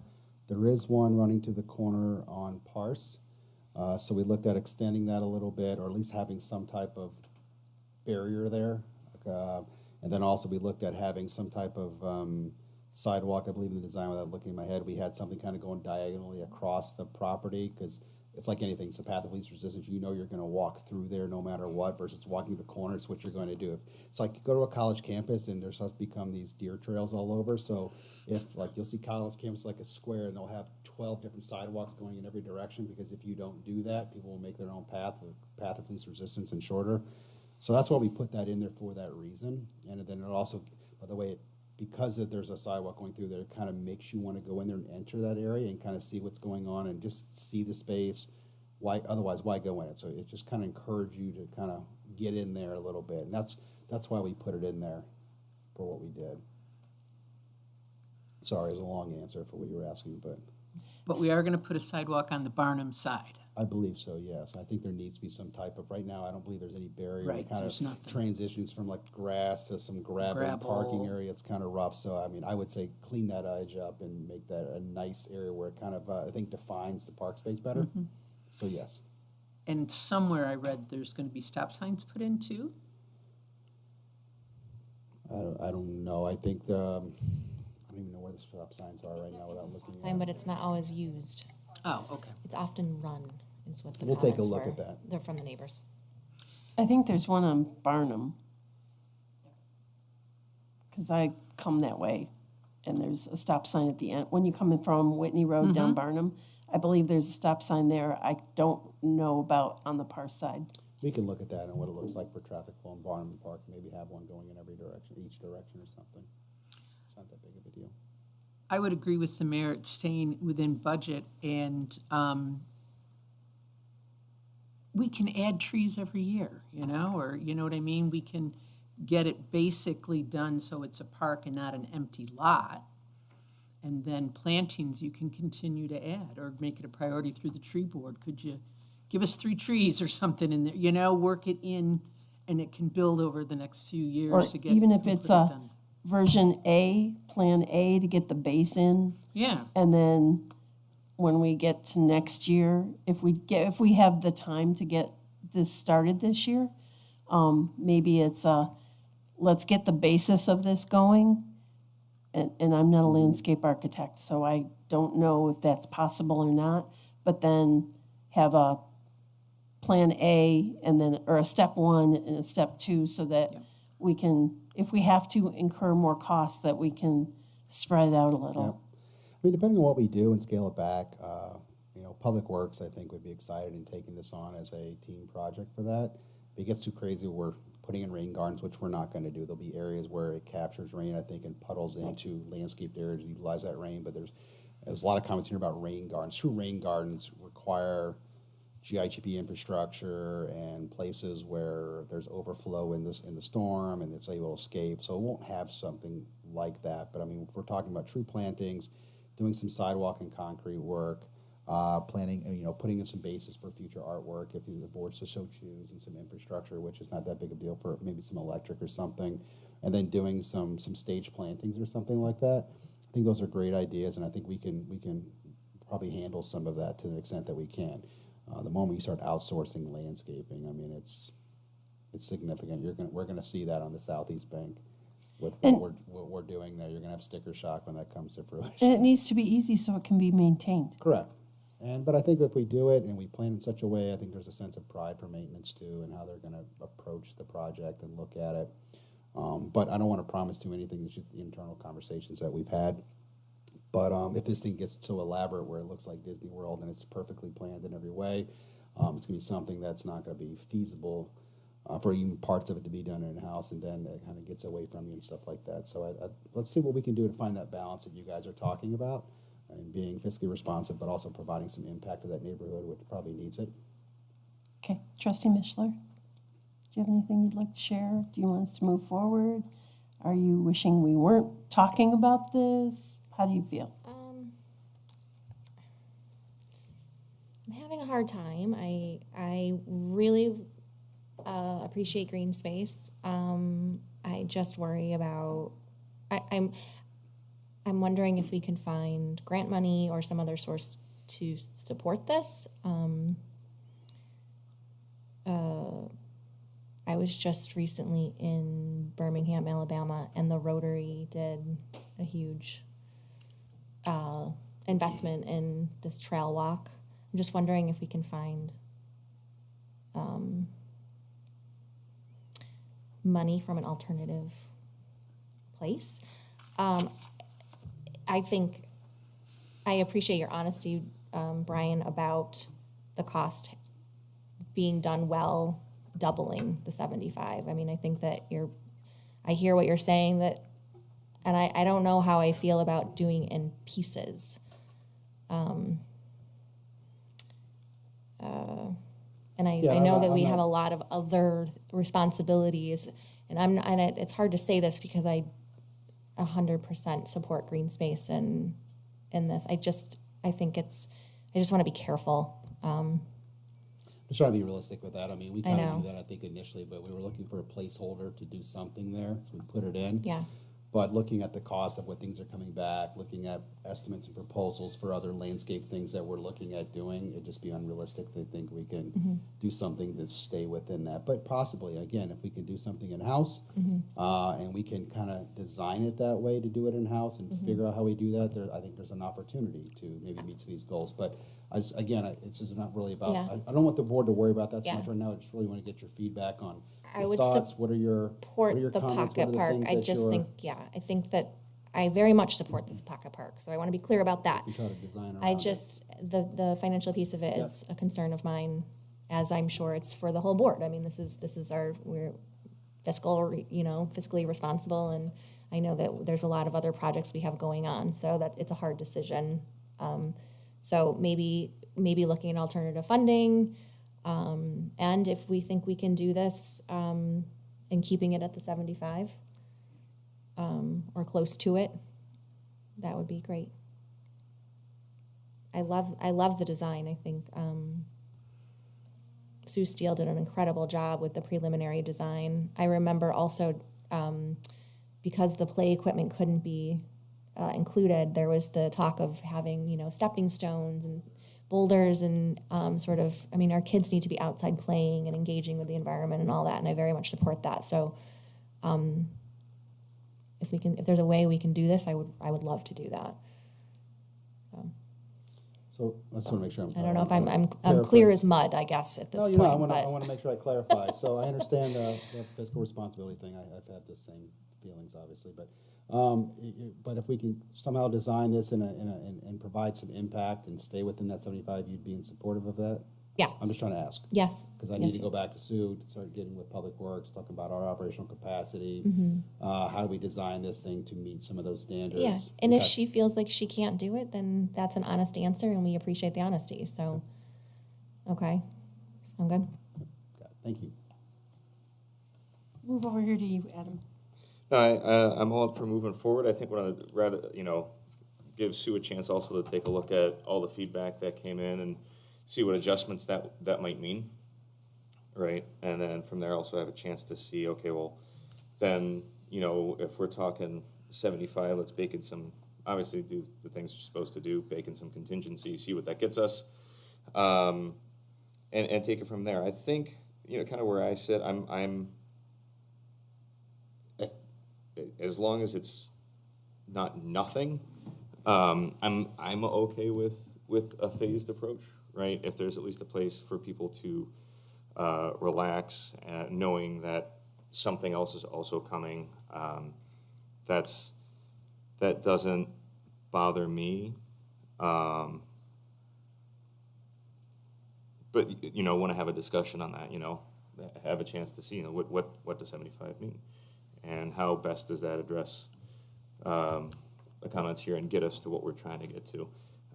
Because really right now, it's just a grassy place. And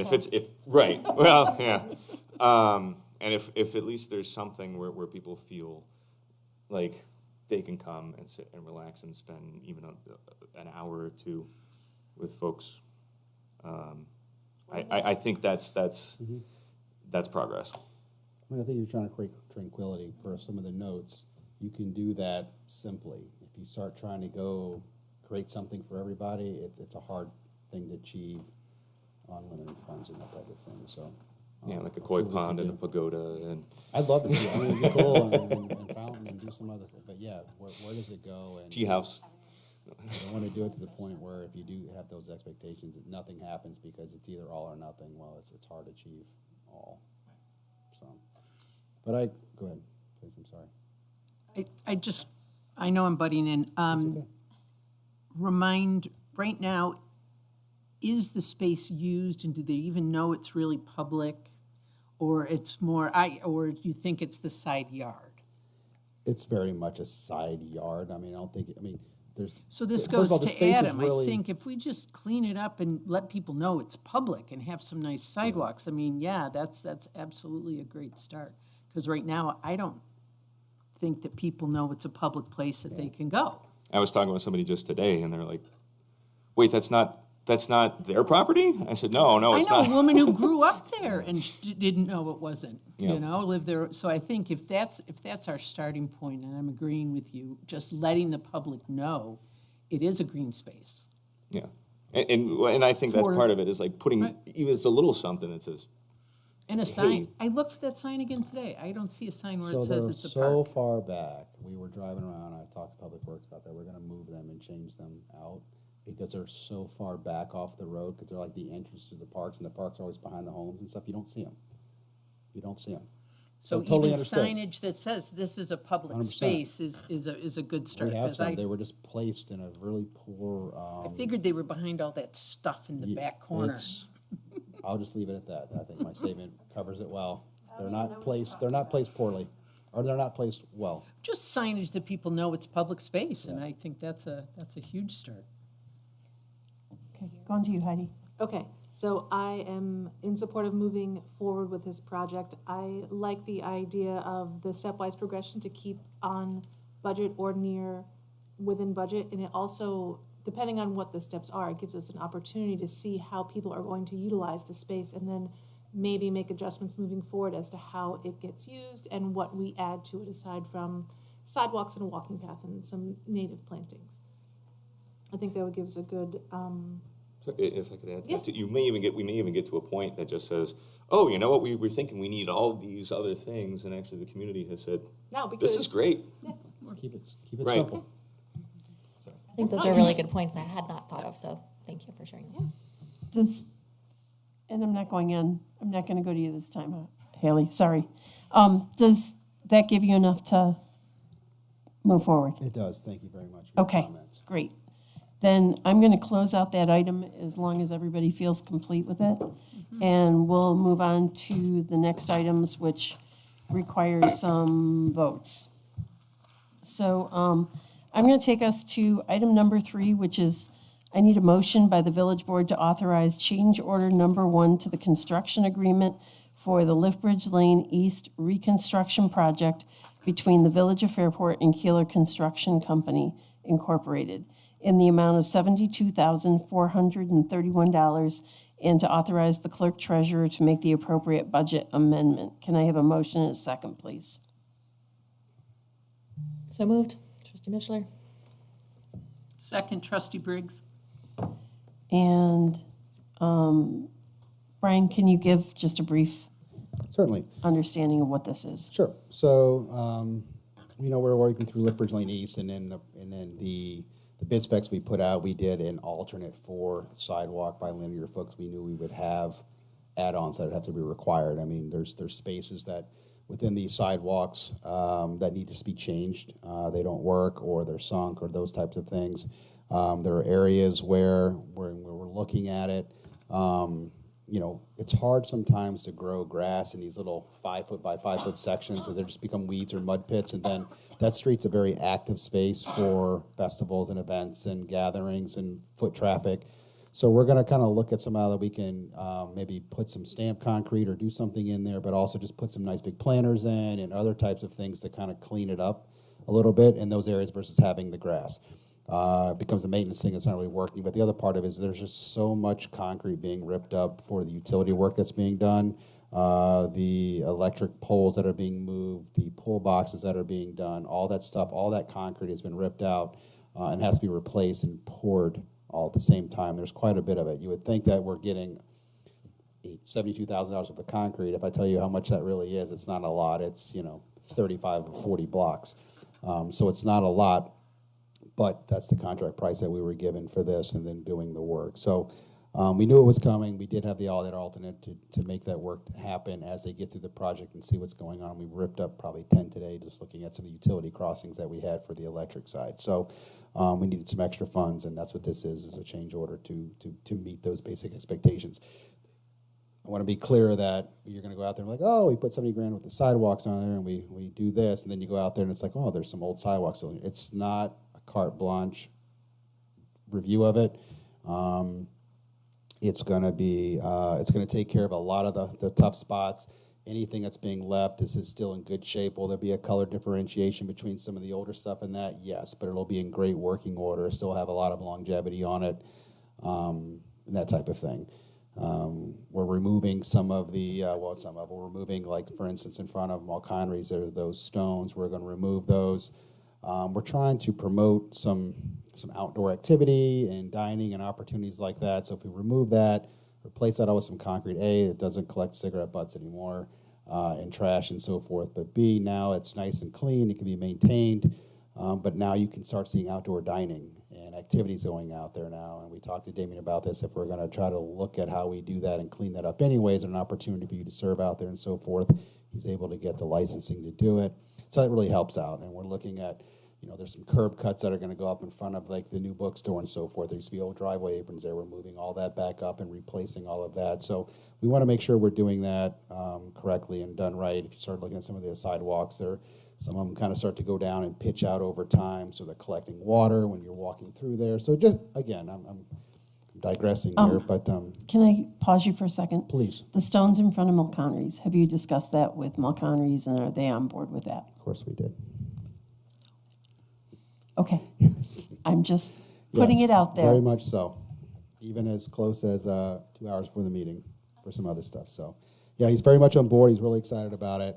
We were looking at doing something anyway just for better maintenance. And then, again, we're going to add some benches and a bike rack and, again, some plantings and just try to green it up a little bit. I mean, it's Lipridge Lane's east is tough because it's a tight corridor, as we knew going through all the design stuff that we were doing over the years. There's not a lot of green space. One of the good things by not doing the bike lane project is we get to keep the trees that are around there on the south side. Those bump outs, which we did not want to do for a lot of obvious reasons, but at least there's some greenery and some trees there to kind of help balance out some of the hardscape that's there. So, but other than that, the project's going really, really well. They finished up a lot of the curb, a lot of the road cuts today for some of the electric utility infrastructure. Most of the poles have been replaced. You're not going back in there for the next 40 years. They've been risen so we can get some nice, big, bright, really great lighting in there and kind of gets away from some of the facades of some of these buildings and so forth. So that's going well. The contractor's been great to work with and looking at amenities and how we can improve things without changing big things to the contract. Everything's really on schedule, so I think it's going to be a really great project for what we're doing. In that you think, oh, it's $400,000, but $400,000 doesn't get you far today in a road project like this when you're looking at asphalt and sidewalks and replacing some curbs and resetting those and different amenities that you want to do. So we're trying to maximize the funds and the resources we have to provide a good impact within reason. This should not have a significant impact on any of the reserve money because we have CHIPS money and we increase our sidewalk funding for next year, so we'll just do a little bit less sidewalk next year to have a kind of a net neutral outlook on this. So that's why I'm in favor of moving forward with this and trying to do the right thing here. But there are certain things, if we don't do this, you're going to walk down the street and be like, well, that was really stupid. You didn't see that and forecast that, and now we have this big mess sitting here. That's what was going to happen. So we literally went out and counted and looked at and reviewed at every single block to come to the exact number. The 72,431 is it by the exact block to figure out what we could do. If it was just, hey, go replace the entire south side for the next 500 feet, that would have been the easy button. but you would have spent another $80,000 that you needed to spend. And just to be clear, by block, you mean the 4x4 foot block, not You got it. the You got it. village block. We're Right. really trying to do it right and be fiscally responsible. We don't have time for it. Jason did a great job. They reviewed every single thing to really look at what we were going to do. Trying to live within the confines of the money that we have and just have high impact, but yeah, there's just nothing cheap about it. Any concerns, comments? Just two quick questions. That money will just come from, which fund is that from? The capital reserve. Okay, that's a, and just a personal preference, I do not like stamped concrete. It's not, I always regretted even saying that. So it's not stamped the way you did. It's not stamped at all, actually. It's a kind of it's like a fractured slate kind of look where it's actually really smooth and flat, but just provides a little texture. We're not even going to color it outside of a little dusting that's going to go on top. But we're also trying to tie that out. We brought our streetscape engineer on board. So we want to see if we can incorporate and tie this into the streetscape project, but also start using if there's something we can actually do in-house, which is the way we're designing it. We're not coloring concrete or anything like that. We can do this and put them in. So anytime we go rip up a curb or a concrete or go repair something, or we want to have a little unique feature somewhere, we can actually do this ourselves very, very simply. So we're trying to really look at it holistically and how we do it, so we don't have to pay anybody to do it, and it makes sense, and it's also a color. And it's just a little bit darker shade than the regular sidewalk. That's something you can mirror forever. It doesn't go out of style. It's not too flashy. It's all of that. So it doesn't have like that We're pressed not thing. having, I'm just brick look and slate. No. Okay. That was. Thank no. you. Keep it simple, but provide some impact. And something we can do. That's a great question. When I said it, I'm like, just don't think somebody's they going to age pull well. that apart. No, it's not going to look like your backyard patio at all. Not even close. Do you have anything else you want to ask Adam? I feel very strongly about that. I saw your eyeballs twitch when I talked, and I was like, oh, God, we're going to go down the rabbit hole on this one. Did you have anything? I do not. Okay. Is there anything further at this end? It's got to be so fun dealing with us, isn't it, Brian? It's great. It's okay. I appreciate your you counting this all out and getting the exact number. So we're just being super careful. Jason counted it. I appreciate it. Thank you. I'm in full support. Okay. So I'm going to take a vote. All in favor? Aye. Anyone opposed? That will carry unanimously, which takes us to item number 4. I need a motion for a resolution authorizing additional expenditures from the General Capital Reserve Fund for the 2023-2024 capital expenditure plan. John or Brian, I'm going to ask you, do I need to read the resolution right now or after it's been approved? The big thing, if you don't want to read the whole resolution, when you resolve something is really the important thing. That's what you're taking legislative action on. So this be it further, or now therefore be resolved is really the important parts in moving on. Should I For read any that now resolution. or when we take a vote? You want to read it now and Read then it now. second it, and then there'll be a discussion on it. And another alternative form of procedure on very long resolutions where there's multiple paragraphs is you could simply move the proposed resolution as prepared, as long as you identify the subject matter of the resolution. If you have like a 5-10 page, something with a lot of recital paragraphs, Okay. where you don't want to walk through the So whole thing. this is pretty short. Resolution authorizing additional expenditures from General Capital Reserve Fund for the 2023-2024 capital expenditure plan. And now therefore it be resolved that subject to permissive referendum, the Village Board of Fairport Board of Trustees hereby authorizes the following expenditures in total amount to not exceed $72,431 from the General Capital Reserve Fund. It's DPW infrastructure, sidewalks, Lift Bridge Lane East, $72,431. And be it further resolved that within 10 days of the adoption of the resolution, the village clerk shall post and publish a notice setting forth the date of this adoption and of this resolution, as well as an abstract of this resolution specifying that this resolution is subject to permissive referendum. So can I have a motion to open and a second to open the discussion? So moved. Trustee Wykoff. Second. Trustee Badowski. Benesky. Any questions? This is the topic that we just covered. Any questions, comments, concerns, other than the stamped whole thing? We're not going there. Okay, seeing none, all in favor? Aye. All, any against? That will, what? Yes, you are.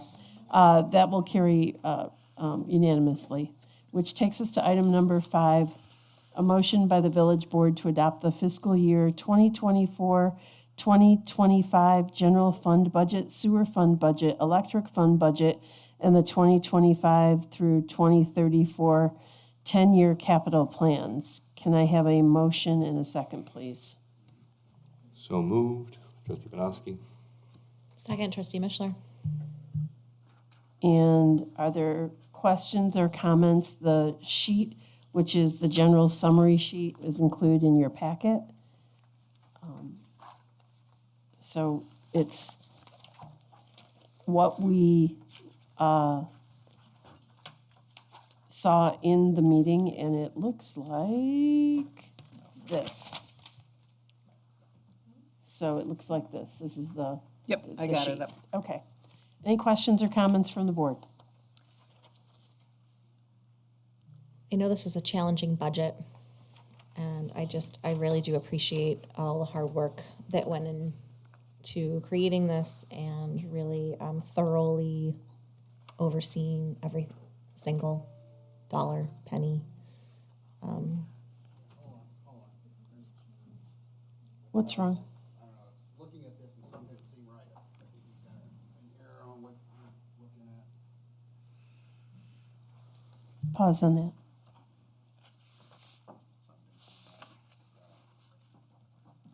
It's okay.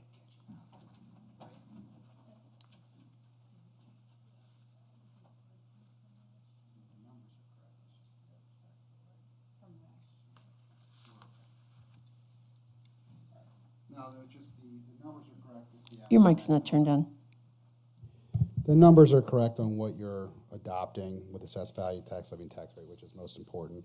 Just the way we had written out the median taxable assessed value for single-family home, that was changed, so it changed kind of that average tax bill review, right? From last year to this year, so we're good. We're good. So the numbers are the same as what we agreed upon in the meeting, That's correct. or what we last saw in our last budget meeting. That's correct. It's just Just the average. the average assessed value of a Changed. single-family home changed. Correct. Therefore, the estimated average tax bill changed because of that change in the value of the home. But it doesn't impact what we are passing in terms of a budget and tax levy. That's accurate. Everybody got that? Anybody not sure what I'm talking about? Sorry, I didn't mean to scare you. I just saw something I wasn't familiar with these Okay. numbers. 'Cause we And live the and breathe these assessment things all amount day. changed only because there were more assessments done, completed by the time. Is that why? That's going to be a goofy question. Oh, okay. The prior year, the prior year assessed value that we got from the assessor was updated for last year. Okay. Thank you. Okay, so I'll go back at it again. Does anybody have any questions, comments, or concerns? Go ahead, Trustee Briggs. Okay, I think it has to do with the 10-year capital plan, and I just want to, like, we're bonding those $8 million there, 5.8 million, right? For Talk the about this meters. For what's on today's agenda for the bond resolutions? Or the secret forms that you're talking about today? Is that what you're referring to? Well, the money's in the budget, right? So by us approving the budget, we're approving, You're approving the electric fund budget with the sewer fund today and the capital reserve and the general fund. Within the electric fund, we have budgeted the revenue associated with the bond money that we're going to receive through a bond issuance for the purpose of spending a little over $5 million for the updated AMR automatic meter readers for electric, as well as the substation upgrades that have to be done. And that's a little over $5 million. That money that we foresee that costing, we have that projected in there for revenue coming from a bond issuance that will happen at a later date. Yes. Okay. Yep. And then So we haven't actually talked about the bond yet, or how long that's gonna Well, take that's- for us to pay it off, and, or is it in here and I? Is that the supplemental agenda? Well, you have a supplemental that's doing seeker for, it's required in order to affect a bond issuance for electric. But it's required to do this work. We have to do it. And then, for the electric fund, since we're not allowed to change our own rates, we're going through a rate filing as we speak. And that bond issuance will be incorporated into that rate filing, so it's incorporated into the rates. Okay, Does that make sense or no? kind of like mud, but that's okay. But I think do, that- I do The recall. payments associated with paying back for the borrowing for the electric projects that we just talked about will be built into the electric rates moving forward, so that there is money to pay back that debt issuance that's gonna happen, make 2 payments a year for that. That'll happen. The rates will be adjusted rate to meet that adjusted. Rates, expense not obligation. tax rates. And it's no different than what's gonna be happening when we go out to start bonding for the streetscape project. You don't see it in this project that's hitting the general fund, because we don't see the bond hitting and the payment starting until after this fiscal year that you're adopting right now. Otherwise, because you're gonna see the work starting next April, which is in this fiscal year. But the payments and how bonding works for a project happens after, it goes into effect after the project is complete.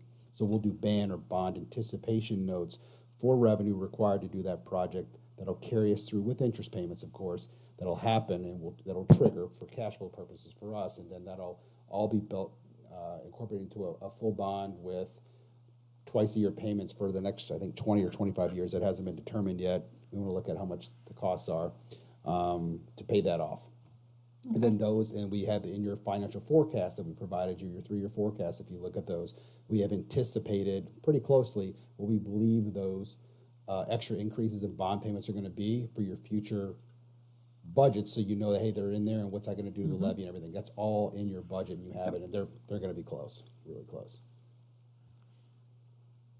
Thank you, I Good just question. wanted I some think- clarity I on think that. also, like, I'd to love to me, sit I've down with only you more and been, talk to you about it. I've only been through one of these cycles with bonding when we Yeah, we don't did bond a Northwest Bank and Southwest Bank.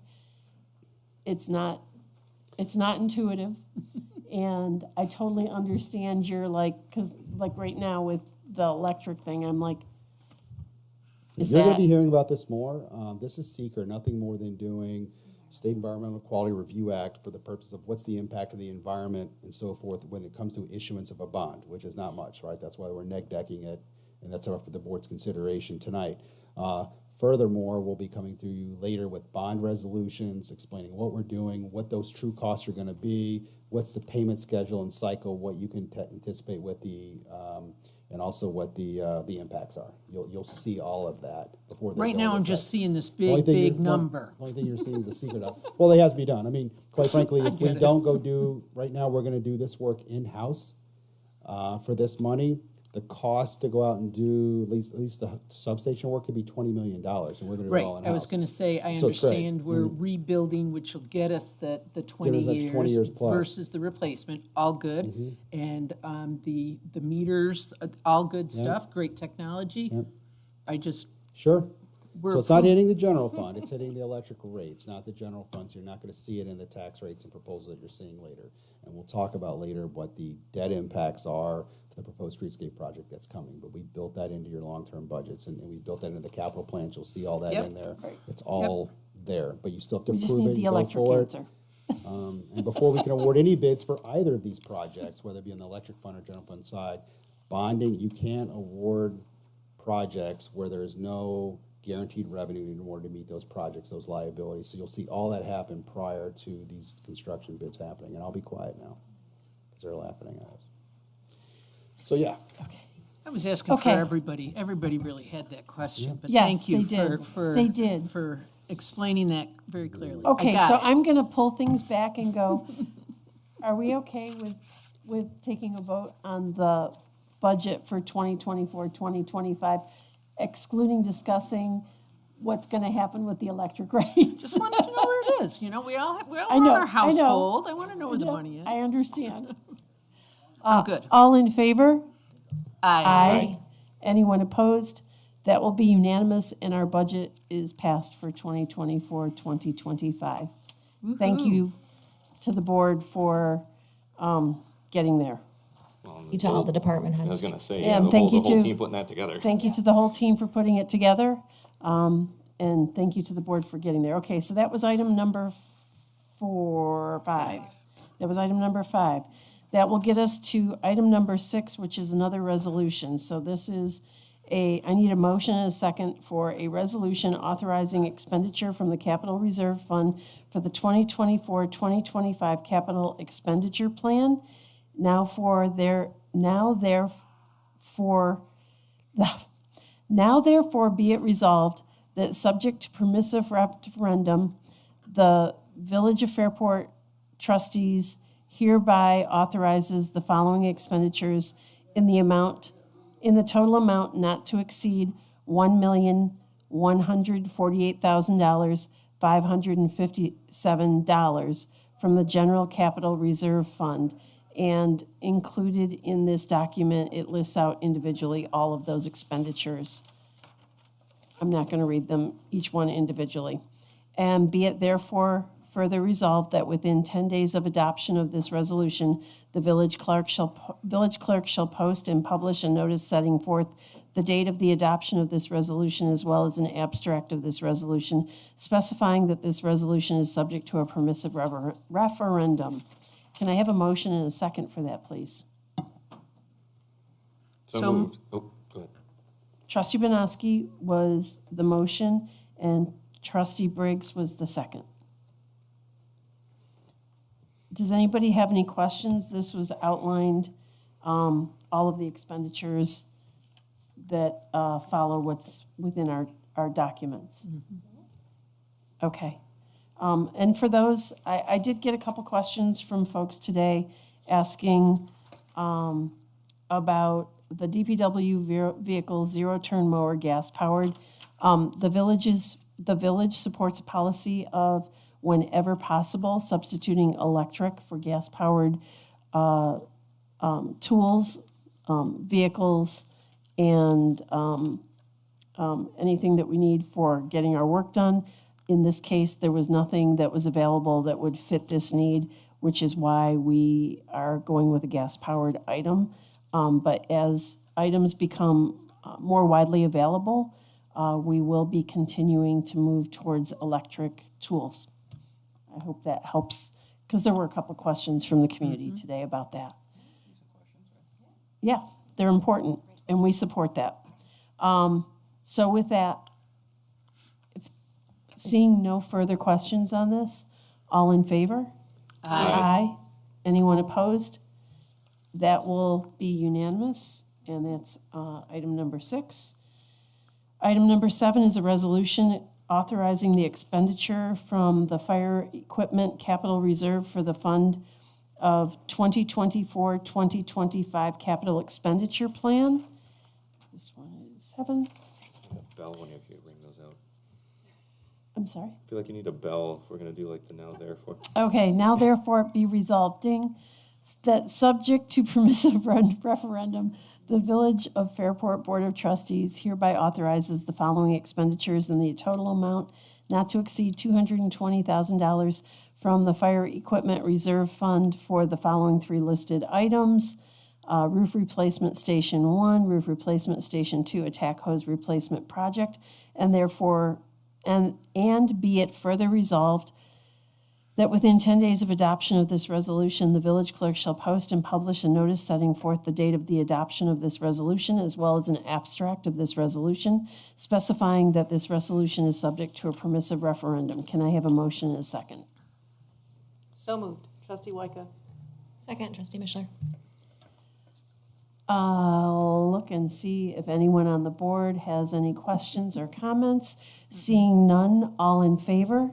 Aye. Any opposed? That will be unanimous for that as well. Item number 8.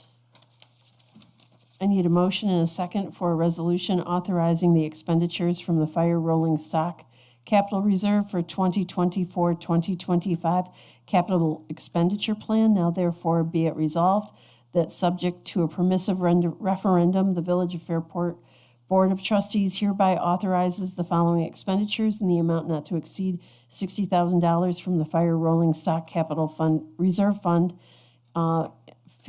being 2 items, fire pickup truck and chief truck rotation.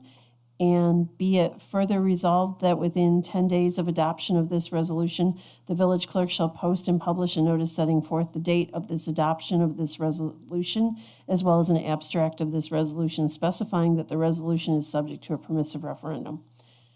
Can I have a motion and a second? So moved. Trustee Banowski. Second. Trustee Mishler. Any questions, comments?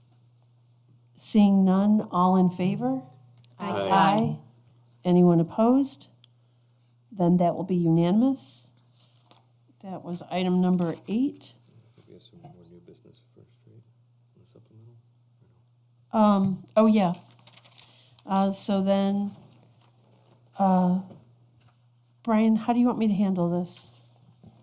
The new business. So from here, we finished the original agenda. There's a village board work session agenda supplemental. Just go Do right I to just it. need to go through, Yep. do I need to read the entire motion? They're not significant, so I probably would. Okay. So item number 1 under new business is I need a motion and a second from the village board to, hang on a I second. would just read that as it's written, Okay. and then you can get a motion second, take it from the floor, discuss it, and then move on. Okay, so a motion by the Fairport Municipal Commission determining the Hogan Road Electric Substation Rehabilitation Project has undergone a thorough state environmental quality review, seeker, and has been determined as a type 2 under the following conditions: maintenance or repair involving no substantial changes to an existing structure or facility, replacement, rehabilitation, or reconstruction of a structure or facility in kind on the same site, including upgrading buildings to meet building, energy, or fire codes unless such action meets or exceeds any thresholds of in section 617.4 of this part. Item number 9, under that, construction or expansion of primary accessory appurtenant. What is that word? I'm sorry. A pertinent. Yeah, pertinent. Okay, new word for my vocabulary. Non-residential structure of facility involving less than 4,000 square feet of gross floor area and not involving a change in zoning or a use variance and consistent with local land controls, but not radio communication or microwave transmission facilities. These actions have been determined not to have a significant impact on the environment Right off the or are otherwise precluded from the environmental review under Environmental Conservation Law, Article 8. Do I need to do anything here or just continue on with the next one? Okay. Can I have a motion for that So moved. Trustee Briggs? in a second? Trustee Wyka? Questions or concerns? So if I understand, this is basically just upgrading the substation. You're not really adding anything to it, not expanding the footprint. You're replacing in kind the existing infrastructure. Yeah. But in order to do a bond, you got to do a seeker document associated with it, so that's what we're doing here. Okay. Anything further? All in favor? Aye. Anyone opposed? Then we'll accept that unanimously, which will take us to item number 2, a motion by the Fairport Municipal Commission determining the utility smart electric meters project has undergone a thorough state environmental quality review, seeker, and has been determined to be classified as a type 2 under the following conditions: maintenance or repair involving no substantial changes in an existing structure or facility, replacement, rehabilitation, or reconstruction of a structure or facility in kind on the same site, including upgrading buildings to meet building, energy, or fire codes unless such action meets or exceeds any of the thresholds in section 617.4 of this part. And then those were 1 and 2, and 13 is extension of utility distribution facilities, including gas, electric, telephone, cable, water, and sewer connections to render service in approved subdivisions or in connection with any action on this list. These actions have been determined not to have a significant impact on the environment or are otherwise precluded from environmental review under Environmental Conservation Law, Article 8. Can I have a motion and a second for that, please? So moved. Second. Trustee Banowski. Thank you. Trustee Mishler and Trustee Banowski. Any questions regarding this part of the seeker? Just making our meters smarter. Yes. Okay, seeing none, all in favor? Aye. Anyone opposed? That will carry unanimously, and the rest is just support documentation, correct? Yes. Okay. So that takes us to number 9, which is upcoming meetings, but I'll skip ahead. We are going to enter executive session for discussions regarding, and I'll make a motion in just a moment. We're going to enter an executive session, at which point we will leave the room. No additional business will be discussed in this room before the end of the evening. So if you are here, you are welcome to depart. If you're online, we will be stopping the online feed because we will enter executive session and then make a motion, come back out, and end the meeting. So our upcoming meetings tomorrow night is Zoning 101 in this room, Tuesday, April 23rd, 2024 at 6 p.m. I highly recommend, if you can make it here, please come and learn the basics of zoning so that as we move through our new zoning plan, you will have a background and an understanding of what's going on. And Village Manager White, you would like to say something?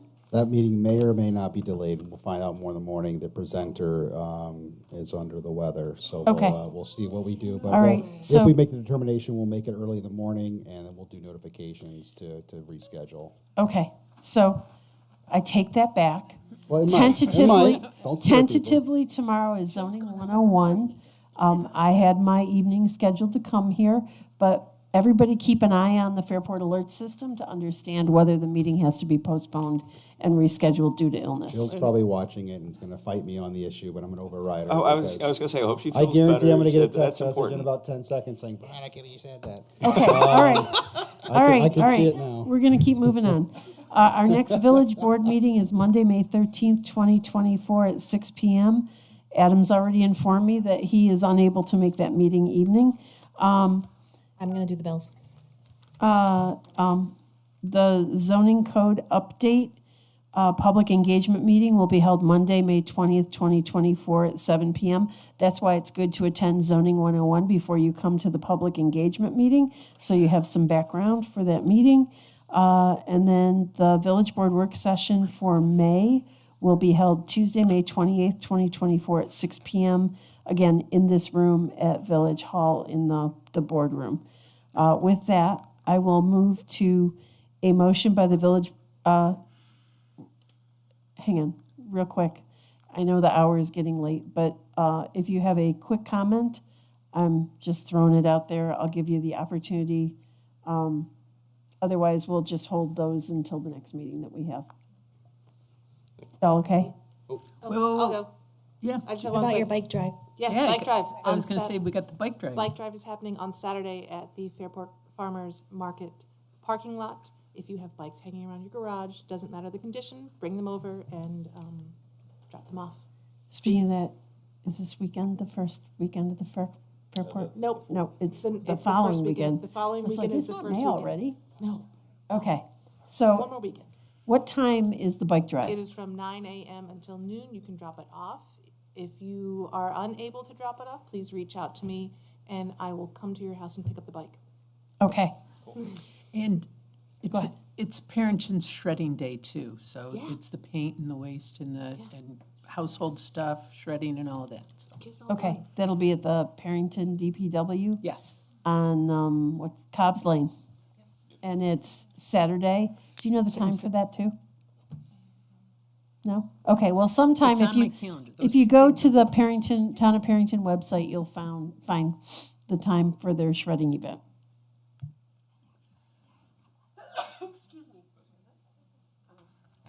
Okay, so, it's 7:45 a.m. till noon. All right, so that's some brief announcements, which will take us to item number 10. I need a motion and a second by the village board to enter into an executive session for discussions regarding proposed pending or current litigation. So moved, trustee Briggs? Second, trustee Wyka. All in favor? Aye. Aye. Anyone opposed? Okay, we will exit this. Thank you, everybody who joined us this evening. Thank you to our guest, Kate Anderson, who was here this evening. Thank you to Haley Cook for being here.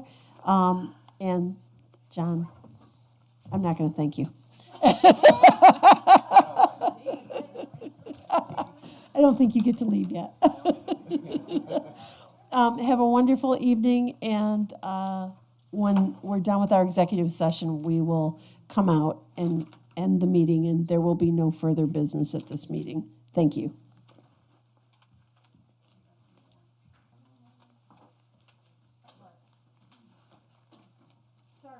So Brian, I did have a question. I didn't say it out loud. Haley, thank you. Sorry, I breezed through and never even clicked on your links about all the comments. No worries. I think I read it on my phone and then at home when I opened it.